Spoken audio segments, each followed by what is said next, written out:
നമസ്കാരം, എല്ലാവർക്കും ഹാബിറ്റസ് പീഡിയയുടെ അടുത്തൊരു വീഡിയോയിലേക്ക് സ്വാഗതം. അപ്പം ഇന്നത്തെ വീഡിയോയിൽ നമ്മൾ ഇന്ത്യൻ ഹിസ്റ്ററിയുടെ പാർട്ട് 3 ആണ് ചെയ്യാൻ പോകുന്നത്. ഇതിൽ നമ്മൾ ഗാന്ധിയൻ കാലഘട്ടം തുടങ്ങി 1914 മുതൽ 1947 സ്വാതന്ത്ര്യം കിട്ടുന്ന വരെയുള്ള ഒരു സമയത്തെ കാര്യങ്ങളാണ് SCRT ബേസ്ഡ് ആയിട്ടുള്ള റിവിഷൻ ആണ് നമ്മൾ നോക്കുന്നത് കേട്ടോ. അപ്പം നമ്മൾ ഫസ്റ്റ് പാർട്ടും സെക്കൻഡ് പാർട്ടും ചെയ്തിട്ടുണ്ടായിരുന്നു. അത് കണ്ടിട്ടില്ലാത്തവർ ആ വീഡിയോസ് ഒന്ന് ചെക്കൗട്ട് ചെയ്യുക. അതുപോലെ എല്ലാ വീഡിയോയുടെയും എൻഡിൽ നമ്മൾ PYQസും ഡിസ്കസ് ചെയ്ത് പോകുന്നുണ്ട്. അപ്പം നമ്മുടെ വീഡിയോ ആദ്യമായിട്ട് കാണുന്നവരാണെങ്കിൽ ചാനലൊന്ന് കയറി ചെക്കൗട്ട് ചെയ്യുക. നിങ്ങൾക്ക് യൂസ്ഫുൾ ആണെന്ന് തോന്നുകയാണെങ്കിൽ ഒന്ന് സബ്സ്ക്രൈബ് കൂടെ ചെയ്തേക്കാം കേട്ടോ. പിന്നെ നിങ്ങൾക്ക് ഈ നോട്ടിഫിക്കേഷൻസ് ഒക്കെ പെട്ടെന്ന് കിട്ടാൻ വേണ്ടിയിട്ട് താഴത്തെ ആ ബെൽ ഐക്കൺ കൂടി ഒന്ന് അമർത്തി കഴിഞ്ഞാൽ നിങ്ങൾക്ക് പെട്ടെന്ന് നോട്ടിഫിക്കേഷൻസ് കിട്ടും. അപ്പം നമുക്കെന്നാ വീഡിയോയിലേക്ക് കിടക്കാം. ഇനി അടുത്ത ചാപ്റ്റർ വരുന്നത് സ്വാതന്ത്ര്യത്തിനായുള്ള ബഹുജന മുന്നേറ്റമാണ്. അപ്പം ഇതിൽ നമ്മുടെ ഗാന്ധിജി വന്ന ആ ഒരു കാലഘട്ടം തൊട്ട് 1914-15 തൊട്ട് 1947 സ്വാതന്ത്ര്യം കിട്ടുന്നത് വരെയുള്ള കാലഘട്ടമാണ് പറഞ്ഞു പോകുന്നത് കേട്ടോ. നമുക്ക് നോക്കാം. ഇവിടെ ഒന്നാം ലോകയുദ്ധവും ഇന്ത്യയും എന്ന് പറഞ്ഞ ടോപ്പിക്കിൽ 1914 മുതൽ 18 വരെയാണ് ഒന്നാം ലോകയുദ്ധം നടന്നത് എന്ന് പറയുന്നുണ്ട്. അപ്പം ഈ ഒരു ഒന്നാം ലോക മഹായുദ്ധം നടന്നതുകൊണ്ട് ഇന്ത്യയിൽ എന്തൊക്കെ അല്ലെങ്കിൽ ഇന്ത്യൻ എക്കണോമിക്ക് എന്തൊക്കെ പ്രത്യാഘാതങ്ങളാണ് ഉണ്ടായത്, ഇന്ത്യൻ എക്കണോമീനെ എങ്ങനെയാണ് ഇത് എഫക്ട് ചെയ്തത്? യുദ്ധത്തിന്റെ പേരിൽ ജനങ്ങളുടെ മേൽ അധിക നികുതി ചുമത്തപ്പെട്ടു. സൈനികരുടെ ആവശ്യത്തിനായി വൻതോതിൽ ധാന്യങ്ങൾ കയറ്റുമതി ചെയ്ത് ഭക്ഷ്യക്ഷാമത്തിനിടയാക്കി. അക്കാലത്ത് വിളനാശവും പകർച്ചവ്യാധികളും സ്ഥിതി കൂടുതൽ ദുരിതപൂർണമാക്കി. നിരവധി പേർ ക്ഷാമം മൂലം മരണപ്പെട്ടു. അപ്പൊ 3 കാര്യങ്ങളാണ് ഇവിടെ പറഞ്ഞത് അല്ലേ. ഒന്നെന്താണ്? എക്സ്ട്രാ ടാക്സസ് ജനങ്ങളുടെ മേൽ ഇമ്പോസ് ചെയ്തു. അതുപോലെ തന്നെ സൈനികർക്ക് വേണ്ടി ഇവിടുന്ന് ധാന്യങ്ങൾ കയറ്റുമതി ചെയ്തത് എന്തുണ്ടാക്കി? ഇവിടെ ഭക്ഷ്യക്ഷാമത്തിനിടയാക്കി അല്ലെ. ഇവിടുത്തെ ജനങ്ങൾക്ക് ഭക്ഷിക്കാൻ ധാന്യങ്ങളില്ല. എന്നിട്ട് ഉള്ള ധാന്യങ്ങളാണെങ്കിൽ അവരെന്ത് ചെയ്യാണ്? സൈനികർക്ക് വേണ്ടി ഇവിടുന്ന് കയറ്റുമതി ചെയ്യാണ്. അതുപോലെ തന്നെ അക്കാലത്ത് വിളനാശവും പകർച്ചവ്യാധികളും എപ്പിഡമിക്സും ഒക്കെ കാരണം ഇവിടെ മൊത്തത്തിലൊരു ദുരിതപൂർണമായി. പിന്നെ ആ സമയത്ത് ഫാമിൻ കാരണം കുറേ പേര് മരണപ്പെട്ടു. ഇങ്ങനെ ഒരു സിറ്റുവേഷനിലാണ് ഇവിടേക്ക് ഗാന്ധിജി വരുന്നത്. അദ്ദേഹം പങ്കെടുത്ത ആദ്യത്തെ 3 സമരങ്ങളാണ് ഇവിടെ കൊടുത്തിട്ടുള്ളത് അല്ലെ. ബീഹാറിലെ ചമ്പാരനിലെ സമരം, അതുപോലെ തന്നെ അഹമ്മദാബാദിലെയും ഖേദയിലെയും സമരം. അപ്പൊ ഇതാണ് ഗാന്ധിജി ഇവിടെ വന്ന് പങ്കെടുത്ത ആദ്യത്തെ സമരങ്ങൾ. അപ്പൊ ഏറ്റവും ആദ്യത്തെ ഏതാണ്? 1917 നടന്ന ചമ്പാരൻ സത്യാഗ്രഹം അല്ലെ. ബീഹാറിലെ ചമ്പാരൻ ജില്ലയിലെ നീലം കർഷകരുടെ പ്രശ്നങ്ങളിൽ അദ്ദേഹം ഇടപെട്ടു. ആരുടെ പ്രേരണ മൂലമാണ് അദ്ദേഹം അതിൽ ഇടപെട്ടത്? രാജ്കുമാർ ശുക്ലയുടെ പ്രേരണ മൂലമാണ്. ഇനി എന്തായിരുന്നു അവിടുത്തെ പ്രശ്നം എന്ന് ചോദിച്ചാൽ, നീലം കർഷകരെ യൂറോപ്യന്മാരായ തോട്ടമുടമകൾ ചൂഷണം ചെയ്തിരുന്നു. അപ്പൊ അതിനെതിരെയാണ് അവരവിടെ സമരം ചെയ്തിരുന്നത്. അപ്പൊ ഇതിനെപ്പറ്റി പഠിക്കാൻ വേണ്ടിയിട്ട് ബ്രിട്ടീഷ് ഭരണകൂടം ഒരു കമ്മീഷനെ നിയമിച്ചു. ഗാന്ധിജിയും കൂടെ ആ ഒരു കമ്മീഷന്റെ ഭാഗമായിട്ടുണ്ടായിരുന്നു. ആൻഡ് അതിന്റെ ഫലമായിട്ട് എന്ത് സംഭവിച്ചു? കർഷകരുടെ പ്രശ്നങ്ങൾക്ക് കുറേയേറെ പരിഹാരങ്ങളൊക്കെ കണ്ടുപിടിക്കപ്പെട്ടു. അപ്പൊ അങ്ങനെ ചമ്പാരൻ സത്യാഗ്രഹം ഒരു സക്സസ് ആയിരുന്നു. ഇനി 1818 രണ്ടാമത്തെ സമരം ഏതാണ്? ഗുജറാത്തിലെ അഹമ്മദാബാദ് തുണിമില്ലിൽ നടന്ന സമരമായിരുന്നു. അപ്പൊ അവിടെ തുണിമില്ലിലെ തൊഴിലാളികളുടെ സമരമായിരുന്നു. എന്തായിരുന്നു സമരത്തിന്റെ കാരണം? വേതന വർധനവ് ആവശ്യപ്പെട്ടിട്ടായിരുന്നു. അപ്പൊ വേതന വർധനവ്, അവരുടെ സാലറി ഇൻക്രീസ് ചെയ്യുന്നതിന് വേണ്ടിയിട്ടൊക്കെയുള്ള കാര്യം പറഞ്ഞിട്ടായിരുന്നു അവിടെ സമരം നടന്നത്. ഇനി അവിടെ എന്ത് ചെയ്തു? ഗാന്ധിജി ഉപവാസം ആരംഭിച്ചു. അതിനെ തുടർന്ന് തൊഴിലാളികളുടെ വേതനത്തിൽ വർധനവ് ലഭിക്കുകയും ചെയ്തു. അപ്പൊ അതും ഒരു സക്സസ് ആയിരുന്നു. ഇനി അതിനുശേഷം 1918 ഗുജറാത്തിലെ തന്നെ ഖേദയിൽ അവിടുത്തെ കർഷകർക്ക് വേണ്ടി ഗാന്ധിജി സമരം നടത്തി. അവിടുത്തെ എന്തായിരുന്നു പ്രശ്നം? പ്രകൃതിക്ഷോഭം മൂലം കൃഷിനാശം ഉണ്ടായാൽ ഖേദയിൽ കർഷകർക്ക് നികുതി അടയ്ക്കാൻ കഴിഞ്ഞിരുന്നില്ല. അപ്പൊ അവര് നികുതി ഇളവ് ആവശ്യപ്പെട്ടിട്ടുണ്ടായിരുന്നു. പക്ഷെ എന്ത് ചെയ്തു? അവരോട് ആ നികുതി ഇളവ് കൊടുക്കില്ല എന്നാണ് ഗവൺമെന്റ് പറഞ്ഞിട്ടുണ്ടായിരുന്നത്. അപ്പൊ ഗാന്ധിജി ഗ്രാമങ്ങൾ തോറും സഞ്ചരിച്ച് കർഷകർക്ക് ആവേശം പകർന്നു. വൈകാതെ വിളനാശം നേരിട്ട കർഷകർക്ക് നികുതി ഇളവ് നൽകാൻ സർക്കാർ തയ്യാറായി. അങ്ങനെ ഈ 3 സമരവും ഇനീഷ്യലി സക്സസ് ആയിട്ടാണ് തീരുന്നത് അല്ലെ. അപ്പം ബീഹാറിലെ ചമ്പാരൻ നീലം കർഷകരുടെ സമരമായിരുന്നു. പിന്നെ അഹമ്മദാബാദിലെ തുണിമിൽ തൊഴിലാളികളുടെ സമരം, ഖേദയിലെ കർഷക സമരം. അപ്പൊ ഇത് 3 ഓർത്തിരിക്കുക കേട്ടോ. ഇനി അതിനുശേഷം വരുന്ന ഒരു പ്രധാനപ്പെട്ട കാര്യം എന്ന് പറയുന്നത് 1919 റൗലറ്റ് നിയമമാണ്, റൗലറ്റ് ആക്ട്. റൗലറ്റ് ആക്ടിന്റെ പ്രത്യേകത എന്താന്ന് പറഞ്ഞു കഴിഞ്ഞാൽ, വാറന്റ് ഇല്ലാതെ ആരെയും അറസ്റ്റ് ആക്കാം, അതുപോലെ തന്നെ വിചാരണ കൂടാതെ ആരെയും ജയിലിൽ അടയ്ക്കാം. അപ്പം ഇവർക്ക് സംശയം തോന്നിയാൽ, ഗവൺമെന്റിന് അല്ലെങ്കിൽ പോലീസുകാർക്ക് സംശയം തോന്നിക്കഴിഞ്ഞാൽ എന്താണ്, ആരെ വേണമെങ്കിലും ഒരു വാറന്റ് ഇല്ലാതെയും അറസ്റ്റ് ചെയ്ത് കൊണ്ടുപോകാം, ഒരു വിചാരണ ഇല്ലാതെ അവരെ ജയിലിൽ അടയ്ക്കാം. അപ്പൊ അത് ഒരുപാട് ഇന്ത്യക്കാർക്കെതിരെ ഇവര് എക്സ്പ്ലോയിറ്റേറ്റീവ് ആയിട്ടുള്ള രീതിയിൽ അതിനെ ഉപയോഗിച്ചിട്ടുണ്ടായിരുന്നു. പൗരാവകാശങ്ങളെ തടയുന്ന ഈ നിയമത്തിനെതിരെ 1919 ഏപ്രിൽ 6 ഗാന്ധിജി ഒരു ദേശീയ ഹർത്താലിന് ആഹ്വാനം ചെയ്തു. അപ്പൊ ഗാന്ധിജി ഇതിനെതിരെ ഹർത്താലിന് ആഹ്വാനം ചെയ്തത് 1919 ഏപ്രിൽ 6 ഓർക്കുക. ഇതിന്റെ പ്രചാരണത്തിനായിട്ടാണ് സത്യാഗ്രഹ സഭ രൂപീകരിച്ചത്. അപ്പൊ സത്യാഗ്രഹ സഭ രൂപീകരിച്ചത് ആരാണ്? ഗാന്ധിജി. ഹർത്താലിൽ വലിയ ജനപങ്കാളിത്തം ഉണ്ടായിരുന്നു. ഏറ്റവും വിസ്മയാവഹമായ കാഴ്ച എന്നാണ് ഈ ദേശീയ ഹർത്താലിനെ ഗാന്ധിജി വിശേഷിപ്പിച്ചത്. ഇതൊക്കെ ഒരുപക്ഷെ ചോദ്യം വരാട്ടോ, ഒന്ന് ഓർത്തിരുന്നോ ഈ ഒരു ഫ്രേസൊക്കെ. ഏറ്റവും വിസ്മയാവഹമായ കാഴ്ച എന്ന് പറഞ്ഞത്. ഇനി ഏറ്റവും കൂടുതൽ ശക്തമായിട്ട് ഈ സമരം നടന്നത് പഞ്ചാബിലും ലാഹോറിലും ആയിരുന്നു. പഞ്ചാബിലെ ജനകീയ നേതാക്കളായ ഡോക്ടർ സത്യപാൽ അതുപോലെ തന്നെ ഡോക്ടർ സെയ്ഫുദ്ദീൻ കിച്ലു, അപ്പൊ ഡോക്ടർ സത്യപാൽ അതുപോലെ ഡോക്ടർ സെയ്ഫുദ്ദീൻ കിച്ലു ഇവരെ രണ്ടുപേരെയാണ് അറസ്റ്റ് ചെയ്ത് ജയിലിൽ അടച്ചത്. അപ്പൊ അതിനെ തുടർന്ന് പിന്നെ വലിയ വലിയ പ്രക്ഷോഭങ്ങളും കാര്യങ്ങളൊക്കെ ഉണ്ടായി. അതുപോലെ അമൃത്സറിൽ പട്ടാള നിയമം പ്രഖ്യാപിക്കുകയും ചെയ്തു. ഇതൊക്കെ എന്തിന്റെ ഭാഗമായിട്ടാണ് ഈ ഒരു പ്രശ്നങ്ങളൊക്കെ വന്നത്? 1919 റൗലറ്റ് നിയമം നടപ്പിലാക്കിയതിന്റെ കാരണമായിട്ടാണ് അല്ലെ. ഇനി നേതാക്കളുടെ അറസ്റ്റിൽ പ്രതിഷേധിക്കാൻ 1919 ഏപ്രിൽ 13 അമൃത്സറിലെ ജാലിയൻ വാലാബാഗ് മൈതാനത്ത് നടന്ന പൊതുയോഗത്തിൽ എത്തിയവർക്ക് നേരെ സൈനിക ഉദ്യോഗസ്ഥനായ ജനറൽ റെജിനാൾഡ് ഡയറിന്റെ ഉത്തരവ് പ്രകാരം ബ്രിട്ടീഷ് പട്ടാളം വെടിവയ്പ് നടത്തി. അപ്പൊ എന്നാണ് 1919 ഏപ്രിൽ 13 ജാലിയൻ വാലാബാഗ് മൈതാനത്ത്. ജാലിയൻ വാലാബാഗ് എവിടെയാണ്? അമൃത്സറിൽ. ഇനി ആരുടെ ഉത്തരവ് പ്രകാരമാണ് ഇങ്ങനെ ഒരു വെടിവയ്പ് നടന്നത്? ജനറൽ റെജിനാൾഡ് ഡയർ കേട്ടോ, റെജിനാൾഡ് ഡയർ. അപ്പം ആ ഒരു മൈതാനത്തിന്റെ പ്രത്യേകത എന്താണെന്ന് പറഞ്ഞാൽ അവിടെ ഒരൊറ്റ പ്രവേശന കവാടം മാത്രമേ ഉണ്ടായിരുന്നുള്ളൂ. അവിടെയാണ് ഇവരെല്ലാവരും ഈ പോലീസുകാർ വന്ന് വളഞ്ഞത്. അപ്പൊ അതുകൊണ്ട് അവിടെ കൂടി നിന്ന ജനങ്ങൾക്ക് പുറത്തേക്ക് പോകാൻ വേറൊരു വഴിയും ഉണ്ടായിരുന്നില്ല.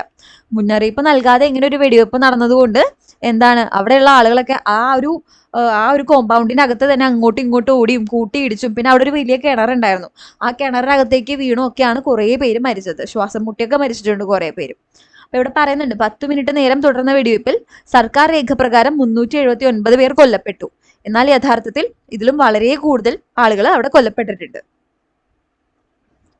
ഇനി ഈ ജാലിയൻ വാലാബാഗിനെ പറ്റിയുള്ള കാര്യങ്ങൾ അന്വേഷിക്കുന്നതിന് വേണ്ടിയിട്ട് ബ്രിട്ടീഷ് ഗവൺമെന്റ് നിയമിച്ച കമ്മീഷനായിരുന്നു ഹണ്ടർ കമ്മീഷൻ. അപ്പൊ അത് ഓർത്തിരിക്കുക. എന്തിനെ പറ്റി അന്വേഷിക്കാനാണ് ഹണ്ടർ കമ്മീഷൻ എന്ന് വെച്ചാൽ ജാലിയൻ വാലാബാഗ് ഉൾപ്പെടെയുള്ള സംഭവങ്ങളെ, അല്ലെങ്കിൽ ഈ ജാലിയൻ വാലാബാഗിനെ പറ്റിയുള്ള സംഭവങ്ങളെ പറ്റി പഠിക്കാൻ, അന്വേഷിക്കാൻ ബ്രിട്ടീഷ് ഗവൺമെന്റ് നിയമിച്ച കമ്മീഷൻ ഏത് എന്ന് ചോദിച്ചാൽ ഹണ്ടർ കമ്മീഷൻ എന്ന് ഓർത്തിരിക്കാം.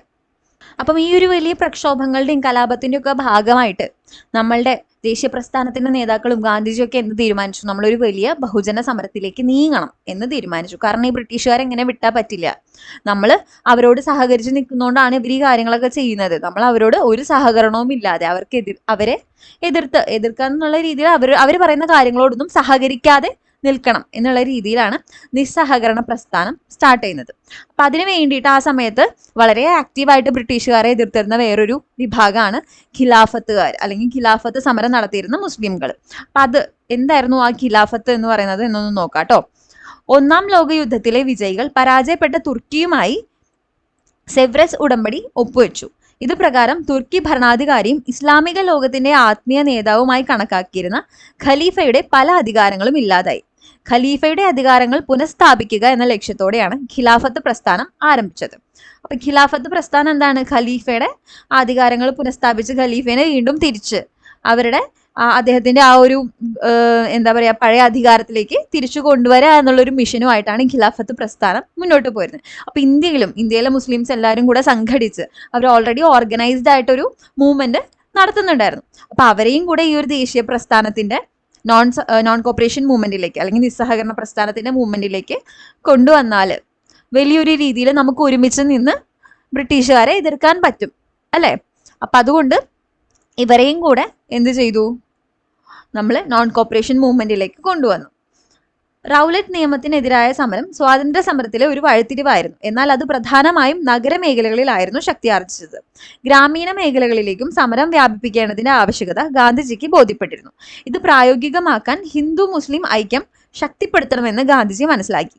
ഈ ലക്ഷ്യത്തോടെ ഗാന്ധിജി ഖിലാഫത്ത് പ്രശ്നം ഏറ്റെടുത്തു. സഹോദരന്മാരായ മുഹമ്മദ് അലിയും ഷൗക്കത്ത് അലിയുമായിരുന്നു ഇന്ത്യയിലെ ഖിലാഫത്ത് പ്രസ്ഥാനത്തിന് നേതൃത്വം നൽകിയത്. അപ്പൊ ഈ പേരുകൾ ഓർത്തിരിക്കുക. ഇന്ത്യയിലെ ഖിലാഫത്ത് പ്രസ്ഥാനത്തിന്റെ നേതാക്കൾ ആരായിരുന്നു? മുഹമ്മദ് അലിയും ഷൗക്കത്ത് അലിയും. ഇനി ഈ നിസ്സഹകരണ പ്രസ്ഥാനം എന്ന് പറഞ്ഞല്ലോ. ഈ നിസ്സഹകരണ പ്രസ്ഥാനം എന്ന് പറയുന്നത് എന്താണ്? ഒരു അക്രമരഹിതമായിട്ടുള്ള സമരമാണ്. നമ്മൾ വയലന്റ് ആയിട്ടുള്ളൊന്നും അവിടെ ചെയ്യാൻ ഉദ്ദേശിക്കുന്നില്ല. അപ്പൊ നിസ്സഹകരണ സമരത്തിന്റെ രീതികൾ എന്താണെന്ന് ഗാന്ധിജി നിർദ്ദേശിച്ചിട്ടുണ്ടായിരുന്നു. എന്തൊക്കെയാണ് ഗാന്ധിജിയുടെ നിർദ്ദേശം, അല്ലെങ്കിൽ നിസ്സഹകരണ സമരം എങ്ങനെ നടത്തണമെന്നാണ് അദ്ദേഹം പറഞ്ഞത്? ബ്രിട്ടീഷ് ഭരണകൂടം നൽകിയ പദവികൾ തിരിച്ചു നൽകുക, അതുപോലെ സർക്കാർ ഉദ്യോഗങ്ങൾ രാജിവെക്കുക, അഭിഭാഷകർ കോടതികൾ ബഹിഷ്കരിക്കുക, വിദ്യാർത്ഥികൾ ബ്രിട്ടീഷ് വിദ്യാലയങ്ങൾ ബഹിഷ്കരിക്കുക, വിദേശ വസ്തുക്കൾ ബഹിഷ്കരിക്കുക, നിയമനിർമ്മാണ സഭകൾ ബഹിഷ്കരിക്കുക.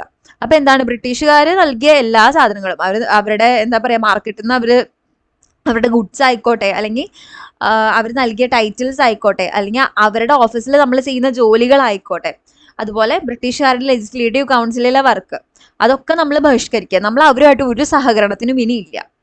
അങ്ങനെയുള്ള രീതിയിലാണ് നമ്മൾ ഇനി മുൻപോട്ട് പോകേണ്ടതെന്നാണ് നിർദ്ദേശം വന്നത്.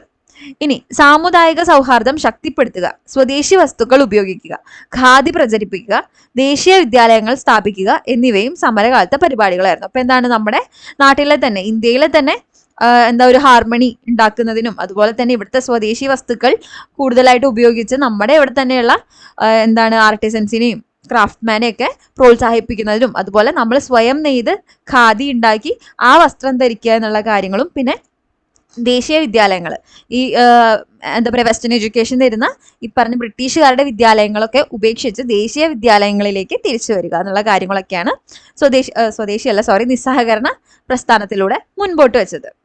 ഇനി ഈ ഒരു നിസ്സഹകരണം എന്ന് പറയുന്ന ആശയം ഗാന്ധിജി മുൻപോട്ട് വെച്ചത് അദ്ദേഹത്തിന്റെ ഹിന്ദ് സ്വരാജ് എന്ന് പറയുന്ന പുസ്തകത്തിലൂടെയാണ്. അപ്പൊ അത് അദ്ദേഹം ഇങ്ങോട്ട് ഇന്ത്യയിലേക്ക് തിരിച്ചു വരുന്നതിന് മുമ്പേ തന്നെ 1909 പ്രസിദ്ധീകരിച്ചിട്ടുണ്ട്. ഹിന്ദ് സ്വരാജ് എന്ന് പറയുന്ന പുസ്തകം ഗാന്ധിജി പ്രസിദ്ധീകരിച്ചതാണ് 1909. എന്തിനെ പറ്റിയിട്ടാണ് അതിൽ പറയുന്ന? നിസ്സഹകരണത്തിനെ പറ്റിയിട്ടും അതുപോലെ ഇന്ത്യയിലെ ബ്രിട്ടീഷ് ഭരണത്തിനെ പറ്റിയിട്ടുമാണ് പറയുന്നത്. അപ്പൊ ഇവിടെ കൊടുത്തിട്ടുണ്ട്, ഇതിൽ ഇന്ത്യയിലെ ബ്രിട്ടീഷ് ഭരണത്തെ ഗാന്ധിജി ഇപ്രകാരം വിശദീകരിച്ചു: ഇന്ത്യക്കാരുടെ സഹകരണത്തിലൂടെയാണ് ഇന്ത്യയിൽ ബ്രിട്ടീഷ് ഭരണം നിലവിൽ വന്നത്. അത് നിലനിൽക്കുന്നതും ഈ സഹകരണം കാരണമാണ്. ഇന്ത്യക്കാർ നിസ്സഹകരിച്ചാൽ ബ്രിട്ടീഷ് ഭരണം 1 വർഷം കൊണ്ട് അവസാനിക്കുകയും സ്വരാജ് നിലവിൽ വരികയും ചെയ്യും. ഹിന്ദ് സ്വരാജ് എന്നതുകൊണ്ട് ഗാന്ധിജി ഉദ്ദേശിച്ചത് ഇന്ത്യയുടെ സ്വയം ഭരണം എന്നാണ്. ഇനി പറയുന്നുണ്ട്, ഈ നിസ്സഹകരണ പ്രസ്ഥാനത്തിൽ ആരൊക്കെ പങ്കെടുത്തു? ഒരുപക്ഷെ സ്റ്റേറ്റ്മെന്റ് ആയിട്ട് തരാം. സ്ത്രീകളും വിദ്യാർത്ഥികളും ഗോത്രജനതയും പങ്കെടുത്തിട്ടുണ്ടായിരുന്നു, അല്ലെങ്കിൽ കർഷകരും ഗോത്രജനതയും നിസ്സഹകരണ പ്രസ്ഥാനത്തിൽ നിന്ന് വിട്ടുനിന്നു എന്ന് പറഞ്ഞൊരു സ്റ്റേറ്റ്മെന്റ് തരാം. ശരിയാണോ തെറ്റാണോ എന്ന് ചോദിക്കും. അപ്പൊ വിട്ടുനിന്നു എന്ന് പറഞ്ഞാൽ ശരിയാണോ? അല്ല. ഇവിടെ സ്ത്രീകളും തൊഴിലാളികളും വിദ്യാർത്ഥികളും ഗോത്രജനതയും കർഷകരും ഒക്കെ പങ്കെടുത്തിട്ടുണ്ട്. അപ്പൊ ഇവരെല്ലാവരും ഈ ഒരു നിസ്സഹകരണ പ്രസ്ഥാനത്തിൽ പങ്കെടുത്ത ആളുകളാണ്. ഇനി അതിൽ പ്രധാനമായിട്ടും നമുക്ക് നോക്കേണ്ടത്, ഈ ഡീറ്റെയിൽസ് ഒക്കെ നിങ്ങളൊന്ന് PDF ഡൗൺലോഡ് ചെയ്യുമ്പോൾ വായിച്ചു നോക്കുക. ഇതിൽ പ്രധാനമായിട്ടും ഈ കാര്യങ്ങൾ നോക്കുക കേട്ടോ. അപ്പോൾ തൊഴിലാളികളുടെ കാര്യം പറയുമ്പോൾ ഇവിടെ മദ്രാസിലെ ബക്കിംഗ്ഹാം കർണാട്ടിക് തുണിമിൽ തൊഴിലാളികൾ, അസമിലെ തോട്ടം തൊഴിലാളികൾ, അസം ബംഗാൾ റെയിൽവേ തൊഴിലാളികൾ തുടങ്ങിയവർ പണിമുടക്ക് സമരത്തോട് സഹകരിച്ചു. അപ്പോൾ ഇവരൊക്കെ ഈ ഒരു പണിമുടക്കുമായിട്ട് സഹകരിച്ചു പോയതാണ്. അതുപോലെ ഇത് മുൻപ് ചോദിച്ചു വന്നിട്ടുണ്ട്, നിസ്സഹകരണ പ്രസ്ഥാനവുമായിട്ട് ബന്ധപ്പെട്ട ഇന്ത്യയിൽ നിലവിൽ വന്ന വിദ്യാലയങ്ങൾ ഏതൊക്കെ എന്ന് ചോദിച്ചിട്ട് ഇങ്ങനെ ഓപ്ഷൻസ് തന്നിട്ടുണ്ടായിരുന്നു. അപ്പൊ ഏതൊക്കെയാണ്? ബനാറസിലെ കാശി വിദ്യാപീഠം, ഗുജറാത്ത് വിദ്യാപീഠം, അലിഗറിലെ ജാമിയ മിലിയ ഇസ്ലാമിയ എന്നിവ ഇക്കാലത്ത് ആരംഭിച്ച ദേശീയ വിദ്യാഭ്യാസ സ്ഥാപനങ്ങളാണ്. അപ്പം കാശി വിദ്യാപീഠം, അതുപോലെ ഗുജറാത്തിലെ വിദ്യാപീഠം, അലിഗർ ജാമിയ മിലിയ എന്നൊക്കെ പറയുന്നത് എന്താണ്? ദേശീയ വിദ്യാഭ്യാസ സ്ഥാപനങ്ങളാണ് എന്ന് ഓർത്തിരിക്കുക കേട്ടോ. അതുപോലെ തന്നെ പ്രധാനപ്പെട്ട ഒന്നാണ് കർഷകരുടെ കാര്യം. അപ്പൊ കർഷകർക്ക് വേണ്ടി അവധ് കിസാൻ സഭ രൂപീകരിച്ചത് ജവഹർലാൽ നെഹ്റുവിന്റെ നേതൃത്വത്തിലാണ്. അപ്പൊ ജവഹർലാൽ നെഹ്റുവിന്റെ നേതൃത്വത്തിലാണ് അവധ് കിസാൻ സഭ രൂപീകരിച്ചത്. പിന്നെ അതുപോലെ തന്നെ ബംഗാളിലെ കാർഷിക മേഖലയിൽ ചണം കൃഷി ബഹിഷ്കരണ സമരം നടന്നു. ചണത്തിന് പകരം നെല്ലും പരുത്തിയും കൃഷി ചെയ്യാനായിരുന്നു തീരുമാനം. അപ്പൊ ഇതൊക്കെ എന്തിന്റെ ഭാഗമായിട്ട് നടന്നതാ? നിസ്സഹകരണ പ്രസ്ഥാനത്തിന്റെ ഭാഗമായിട്ട് നടന്നതാണ്. അപ്പൊ ഇതൊക്കെ ഒന്ന് വായിച്ചു നോക്കാം കേട്ടോ. ഇനി ഈ പറഞ്ഞ നിസ്സഹകരണ സമരത്തിന് പിൻവലിക്കാൻ ഇടയാക്കിയ ഒരു കാര്യമാണ് ചൗരി ചൗരയിലെ സംഭവം. അപ്പൊ 1922 ഫെബ്രുവരി 5 ഉത്തർപ്രദേശിലെ ചൗരി ചൗരയിൽ സമരക്കാരും പോലീസുകാരും തമ്മിൽ സംഘർഷമുണ്ടായി. അപ്പൊ എവിടെയാണ് ചൗരി ചൗര എന്ന് ഓർത്തിരിക്കുക കേട്ടോ. മുമ്പ് ചോദിച്ചിട്ടുണ്ട്, എവിടെയാണ്? ഉത്തർപ്രദേശിലാണ്. 1922 ഫെബ്രുവരി 5 ഈ സംഭവം നടക്കുന്നത്. അപ്പൊ ചൗരി ചൗരയിൽ എന്തുണ്ടായി? പോലീസും സമരക്കാരും തമ്മിൽ സംഘർഷം ഉണ്ടായി. അതിൽ പ്രകോപിതരായിട്ടുള്ള ജനക്കൂട്ടം അവിടുത്തെ പോലീസ് സ്റ്റേഷന് തീ വെക്കുകയും പിന്നെ അതിനെ തുടർന്ന് 22 പോലീസുകാർ അതിൽ മരണപ്പെടുകയുണ്ടായി. അപ്പൊ ഈ ഒരു സമരം എന്താ പറയുക, ഹിംസാത്മകമായിട്ടുള്ള മാർഗത്തിലേക്ക് പോവുകയാണെന്ന് കണ്ടപ്പം ഗാന്ധിജി എന്ത് ചെയ്തു? നിസ്സഹകരണ പ്രസ്ഥാനം അല്ലെങ്കിൽ നിസ്സഹകരണ സമരം പിൻവലിക്കുകയാണ് ചെയ്യുന്നത്. അപ്പൊ അത് അദ്ദേഹത്തിന്റെ ഒരുപാട് വിമർശനങ്ങൾക്ക് വിധേയനാക്കി. അതുപോലെ തന്നെ സുഭാഷ് ചന്ദ്രബോസ് ഈ ഒരു തീരുമാനത്തെ ദേശീയ ദുരന്തം എന്ന് വിശേഷിപ്പിച്ചു. അപ്പം ആരാണ് ഇതിനെ ദേശീയ ദുരന്തം എന്ന് വിശേഷിപ്പിച്ചത്? സുഭാഷ് ചന്ദ്രബോസ് കേട്ടോ, ഓർത്തിരിക്കുക. പിന്നെ ഇത് ഒരുപാട് റിപ്പീറ്റഡ് ആയിട്ട് വന്നിട്ടുള്ളതാണ്. നിസ്സഹകരണ സമരത്തെ പിൻവലിക്കാൻ ഇടയാക്കിയ സംഭവം എന്താണ്? ചൗരി ചൗര കേട്ടോ, ഓർത്തിരിക്കുക. അപ്പൊ ഇതിനുശേഷം ഗാന്ധിജീനെ അറസ്റ്റ് ചെയ്യുകയും ഏകദേശം 6 വർഷത്തോളം അദ്ദേഹം തടവിലാവുകയും ചെയ്തിട്ടുണ്ട്. ഇനി ഇതേ സമയത്ത് തന്നെ നിസ്സഹകരണ സമരകാലത്ത് തന്നെ ശ്രദ്ധേയമായ മറ്റൊരു സമരമാണ് ചിരാല പെരാല. അതെവിടെയാണ്? ആന്ധ്രയിലെ ഗുണ്ടൂർ ജില്ലയിലാണ് ഈ ചിരാല പെരാല എന്ന് പറയുന്ന നഗരം. അവിടെ എന്താണ് സംഭവിച്ചത്? ഈ നഗരത്തെ മുനിസിപ്പൽ കോർപ്പറേഷനായി ഉയർത്താൻ ഗവൺമെന്റ് നീക്കം തുടങ്ങിയിരുന്നു. അപ്പൊ ഇതിനെ മുനിസിപ്പൽ കോർപ്പറേഷനായിട്ട് ഉയർത്തിയാൽ എന്താ ഉണ്ടാവുക? അവിടെ ഈ ടാക്സ് റേറ്റ്സ് ഒക്കെ ഭയങ്കരമായിട്ട് കൂടും, വൻതോതിൽ അവിടുത്തെ നികുതി ഭാരം വർദ്ധിക്കും. അങ്ങനെ വന്നു കഴിഞ്ഞാൽ അത് അവിടുത്തെ ജനങ്ങൾക്ക് ഇനിയും ബുദ്ധിമുട്ടാകും. അപ്പൊ ഇതിനെതിരെ ദുഗ്ഗിരാല ഗോപാലകൃഷ്ണ എന്ന് പറയുന്ന വ്യക്തിയുടെ നേതൃത്വത്തിൽ 15,000-ഓളം വരുന്ന ജനങ്ങൾ നികുതി നിഷേധ സമരം നടത്തി. അപ്പൊ നികുതി നിഷേധ സമരം എവിടെയാണ് നടന്നത് ചോദിച്ചാൽ ആന്ധ്രയിലെ ഗുണ്ടൂർ ജില്ലയിലെ ചിരാല പെരാലയിൽ. അപ്പൊ ചിരാല പെരാലയിൽ ദുഗ്ഗിരാല ഗോപാലകൃഷ്ണയുടെ നേതൃത്വത്തിൽ നികുതി നിഷേധ സമരമാണ് നടന്നത് കേട്ടോ. അങ്ങനെ അവര് നികുതി നിഷേധ സമരം നടത്തുകയും അതുപോലെ തന്നെ ഈ നഗരത്തിൽ നിന്ന് ഒഴിഞ്ഞു പോവുകയും ചെയ്തു. 11 മാസക്കാലം അവര് മറ്റൊരു സ്ഥലത്താണ് കഴിഞ്ഞത്. അപ്പൊ ഇതാണ് ഈ ചിരാല പെരാലയിൽ നടന്ന കാര്യം കേട്ടോ.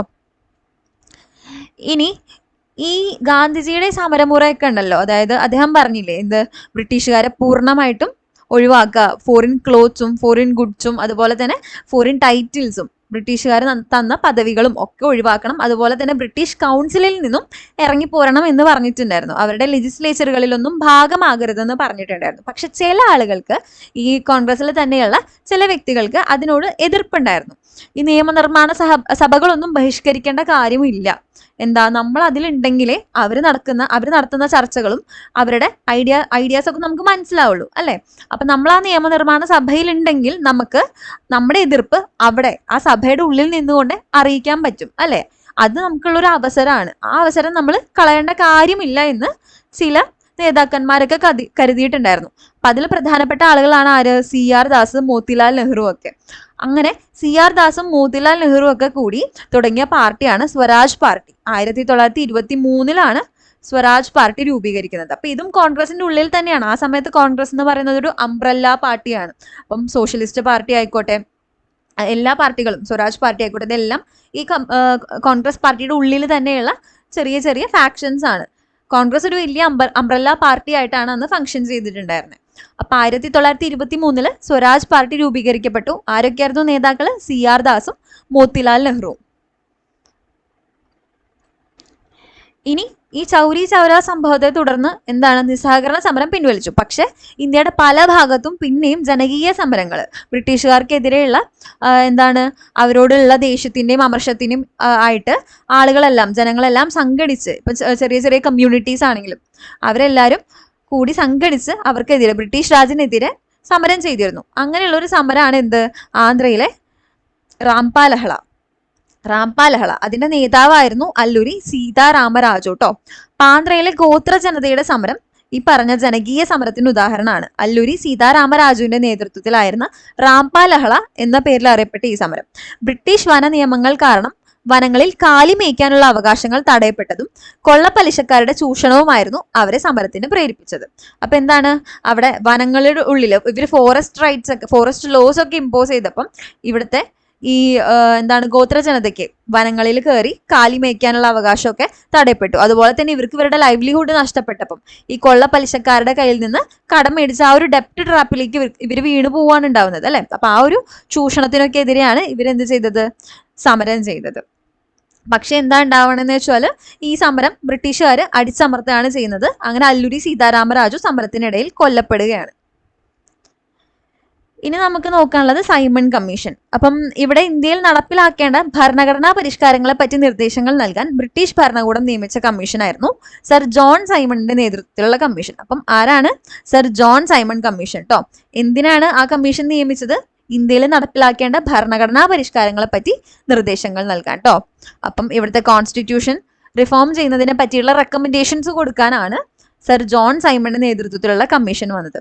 അതിൽ 7 അംഗങ്ങൾ ഉണ്ടായിരുന്നു. ഈ 7 അംഗങ്ങളും ബ്രിട്ടീഷുകാരായിരുന്നു.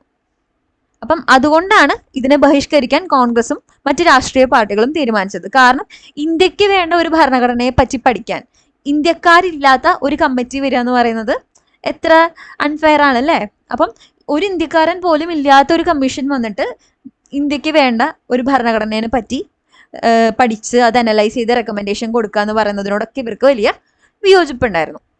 അപ്പം അതുകൊണ്ട് തന്നെ ഈ ഒരു കമ്മീഷൻ ഇന്ത്യയിൽ എത്തിയ ദിവസം എന്നാണ് 1928 ഫെബ്രുവരി 3 രാജ്യത്തുടനീളം ഹർത്താൽ ആചരിച്ചു. സൈമൺ തിരിച്ചു പോവുക, സൈമൺ ഗോ ബാക്ക് എന്ന മുദ്രാവാക്യം ഇന്ത്യൻ തെരുവുകളിൽ മുഴങ്ങി.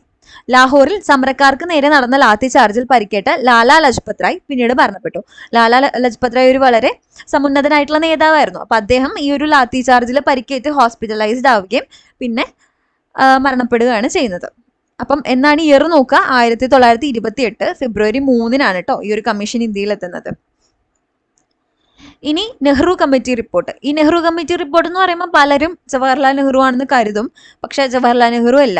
ഈ പറഞ്ഞ പോലെ ഇവര് നമ്മൾ പറഞ്ഞല്ലോ ഫോറിനേഴ്സ് ആണ് ഈ ഒരു കമ്മിറ്റിയിലൊക്കെ ഉണ്ടായിരുന്നത്. അതായത് ഭരണഘടനാ പരിഷ്കാരങ്ങളെ പറ്റി നിർദ്ദേശിക്കാനുള്ള കമ്മിറ്റിയിലുണ്ടായിരുന്നു. അപ്പം അത് നമ്മൾ ഈ എതിർത്തപ്പം ബ്രിട്ടീഷുകാർ പറഞ്ഞൊരു എക്സ്ക്യൂസ് എന്താണെന്നറിയോ, അതായത് കെട്ടുറപ്പുള്ള ഭരണഘടനാ പരിഷ്കാരങ്ങൾ ആവിഷ്കരിക്കാൻ ഇന്ത്യക്കാർക്ക് കഴിയില്ല, നമ്മുടെ ഈഗോ ഹേർട്ടായി അല്ലേ, ഇന്ത്യക്കാർക്ക് അതിനുള്ള കഴിവില്ല എന്ന് ബ്രിട്ടീഷ് ഉദ്യോഗസ്ഥർ ഇങ്ങനെ നിരന്തരം പറഞ്ഞുകൊണ്ടേയിരുന്നു. അത് അവരുടെ എക്സ്ക്യൂസ് ആണ്. പക്ഷെ എന്നാലും അങ്ങനെ പറഞ്ഞത് നമുക്കിങ്ങനെ അത്രയ്ക്ക് അങ്ങോട്ട് സഹിച്ചില്ല. അപ്പം ഈ പശ്ചാത്തലത്തിൽ പൂനെയിൽ വിവിധ പാർട്ടികൾ യോഗം ചേർന്ന് ഭരണഘടനാ പരിഷ്കരണ റിപ്പോർട്ട് തയ്യാറാക്കി. അപ്പം മോത്തിലാൽ നെഹ്റു ആയിരുന്നു അതിന്റെ നേതൃത്വം വഹിച്ചിരുന്നത്. അപ്പം മോത്തിലാൽ നെഹ്റുവിന്റെ നേതൃത്വത്തിൽ തയ്യാറാക്കിയ ഈ റിപ്പോർട്ടിനെ നെഹ്റു കമ്മിറ്റി റിപ്പോർട്ട് എന്ന് അറിയപ്പെട്ടു. നേരത്തെ പറഞ്ഞ പോലെ ജവഹർലാൽ നെഹ്റു അല്ല, മോത്തിലാൽ നെഹ്റു, ജവഹർലാൽ നെഹ്റുവിന്റെ അച്ഛനായിട്ടുള്ള മോത്തിലാൽ നെഹ്റു ആണ് ഈ നെഹ്റു കമ്മിറ്റി റിപ്പോർട്ടിൽ പരാമർശിക്കുന്ന നെഹ്റു കേട്ടോ.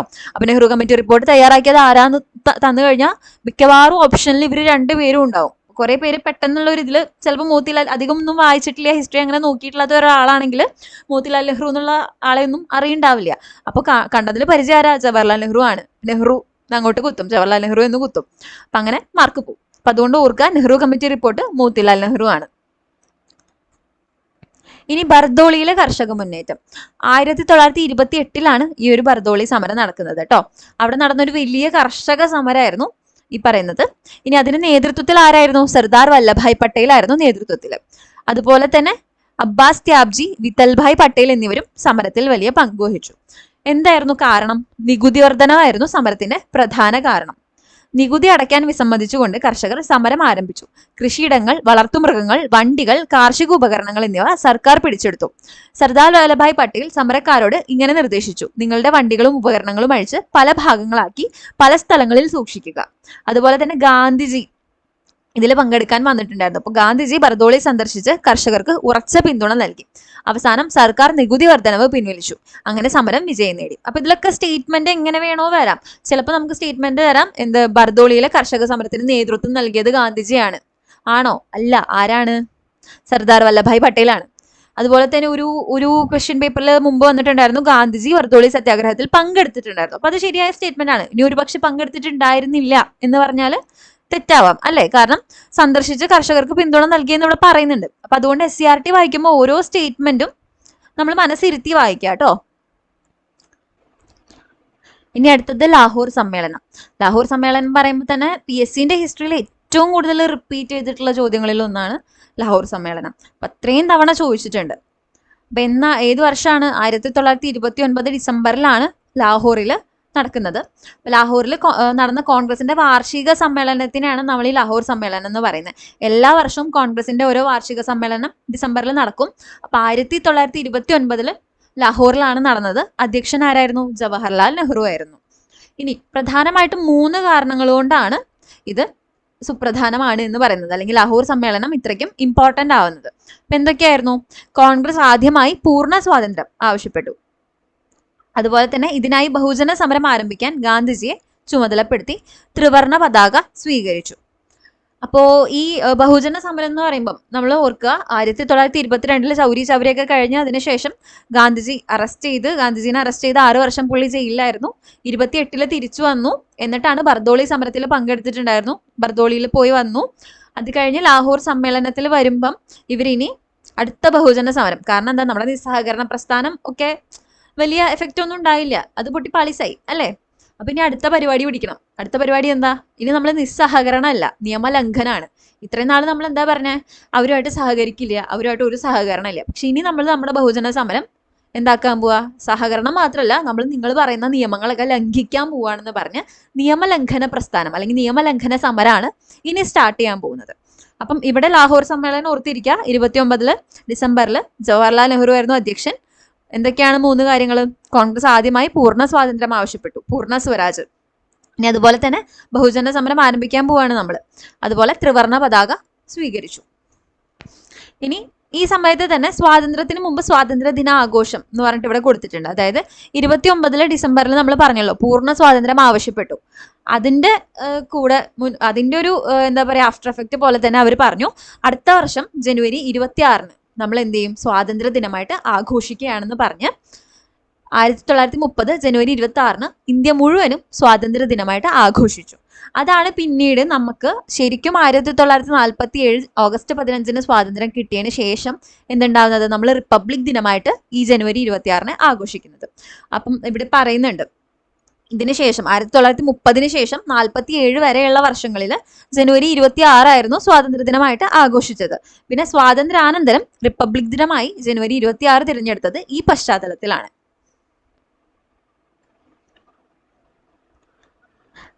അങ്ങനെ നിയമലംഘന പ്രസ്ഥാനത്തിന്റെ ഭാഗമായിട്ട് നമ്മൾ ആദ്യമായിട്ട് ചെയ്യാൻ പോകുന്ന അല്ലെങ്കിൽ ആദ്യമായിട്ട് അവതരിപ്പിക്കുന്ന പരിപാടി എന്തായിരുന്നു? ഉപ്പ് കുറുക്കൽ അല്ലെ. അപ്പൊ ഗുജറാത്തിലെ ദണ്ഡി കടപ്പുറത്ത് വെച്ച് ഉപ്പ് നിയമം ലംഘിക്കാനായിരുന്നു തീരുമാനം. ഇതിനായി സബർമതി ആശ്രമത്തിൽ നിന്ന് ദണ്ഡി കടപ്പുറത്തേക്ക് ഗാന്ധിജിയും തിരഞ്ഞെടുക്കപ്പെട്ട 78 സന്നദ്ധ പ്രവർത്തകരും പദയാത്ര നടത്തി. 24 ദിവസം നീണ്ടു നിന്ന യാത്ര റിപ്പോർട്ട് ചെയ്യാൻ നിരവധി വിദേശ പത്രപ്രവർത്തകരും എത്തി. ഇപ്പൊ എവിടെ നിന്നാണ്? സബർമതി ആശ്രമത്തിൽ നിന്നാണ്. എവിടേക്കാണ്? ദണ്ഡി കടപ്പുറത്തേക്ക്. ഇനി ഗാന്ധിജി മാത്രമാണോ പോയതല്ല, 78 സന്നദ്ധ പ്രവർത്തകരുണ്ടായിരുന്നു. 24 ദിവസം നീണ്ടു നിന്ന യാത്രയായിരുന്നു. ഇതൊക്കെ ഒരുപക്ഷെ സ്റ്റേറ്റ്മെന്റ് ആയിട്ട് വരാം, അതുകൊണ്ടാണ് ഇങ്ങനെ എടുത്തു പറയുന്നത് കേട്ടോ. ഇനി ഇവിടെ പറയുന്നുണ്ട് 1930 ഏപ്രിൽ 6 ദണ്ഡി കടപ്പുറത്ത് വെച്ച് ഉപ്പ് നിർമ്മിച്ച് ഗാന്ധിജി നിയമലംഘന സമരത്തിന് തുടക്കം കുറിച്ചു. അപ്പം 1930 ഏപ്രിൽ 6 ഇങ്ങനെ എന്ത് ചെയ്തത്? ഇവരെവിടെ എത്തിയത്? ദണ്ഡി കടപ്പുറത്ത് എത്തി ഉപ്പ് നിർമ്മിച്ച് ഗാന്ധിജി നിയമലംഘന സമരത്തിന് തുടക്കം കുറിച്ചത്. അപ്പൊ എന്തുകൊണ്ടാണ് ഈ ഉപ്പ്, സോൾട്ട് അദ്ദേഹം ഒരു ഇൻസ്ട്രുമെന്റൽ ആയിട്ടുള്ള ടൂളായിട്ട് എടുത്തത്? ഉപ്പ് നിർമ്മാണം സർക്കാരിന്റെ കുത്തകയായിരുന്നു അല്ലെ, ഗവൺമെന്റ് മൊണോപ്പൊളി ആയിരുന്നു. എവിടെ? ഇന്ത്യയിൽ 3 സൈഡിലും കടല് ചുറ്റപ്പെട്ട് കിടക്കുന്ന അത്രയും ഉപ്പ് വെള്ളത്തിന്റെ ഇടയിൽ കിടക്കുന്ന ഇന്ത്യക്കാർക്ക് പ്രൈവറ്റ് ആയിട്ട് ഉപ്പുണ്ടാക്കാൻ പറ്റില്ല അല്ലെ. സർക്കാരിന്റെ മൊണോപ്പൊളി ആയിരുന്നു ഉപ്പ് നിർമ്മാണം. ഇനി അതിനാൽ സ്വകാര്യ വ്യക്തികൾ ഉപ്പ് നിർമ്മിക്കുന്നത് കുറ്റകരമായി കണക്കാക്കി അവർക്ക് ശിക്ഷ വിധിച്ചു. ഈ നിയമം ലംഘിക്കാനായിരുന്നു ഗാന്ധിജിയുടെ തീരുമാനം. ഇനി അതുകൊണ്ട് തന്നെ എന്താണ് ഈ ഉപ്പിന്റെ വേറൊരു പ്രത്യേകത എന്ന് പറഞ്ഞാല്, എത്രയും പാവപ്പെട്ട മനുഷ്യനാണെങ്കിലും അല്ലെങ്കിൽ എത്രയും റിച്ച് ആയിട്ടുള്ള ആളാണെങ്കിലും ഇവർക്ക് എല്ലാവർക്കും എസെൻഷ്യൽ ആയിട്ടുള്ള ഒരു സംഭവമാണ് ഉപ്പ് അല്ലെ. അപ്പൊ പൊതുവെ ഉഷ്ണമേഖലാ കാലാവസ്ഥ അനുഭവപ്പെടുന്ന ഇന്ത്യയിലെ ജനങ്ങൾക്കും വളർത്തുമൃഗങ്ങൾക്കും എല്ലാം ഒരുപോലെ അത്യന്താപേക്ഷിതമായ വസ്തുവായിരുന്നു ഉപ്പ്.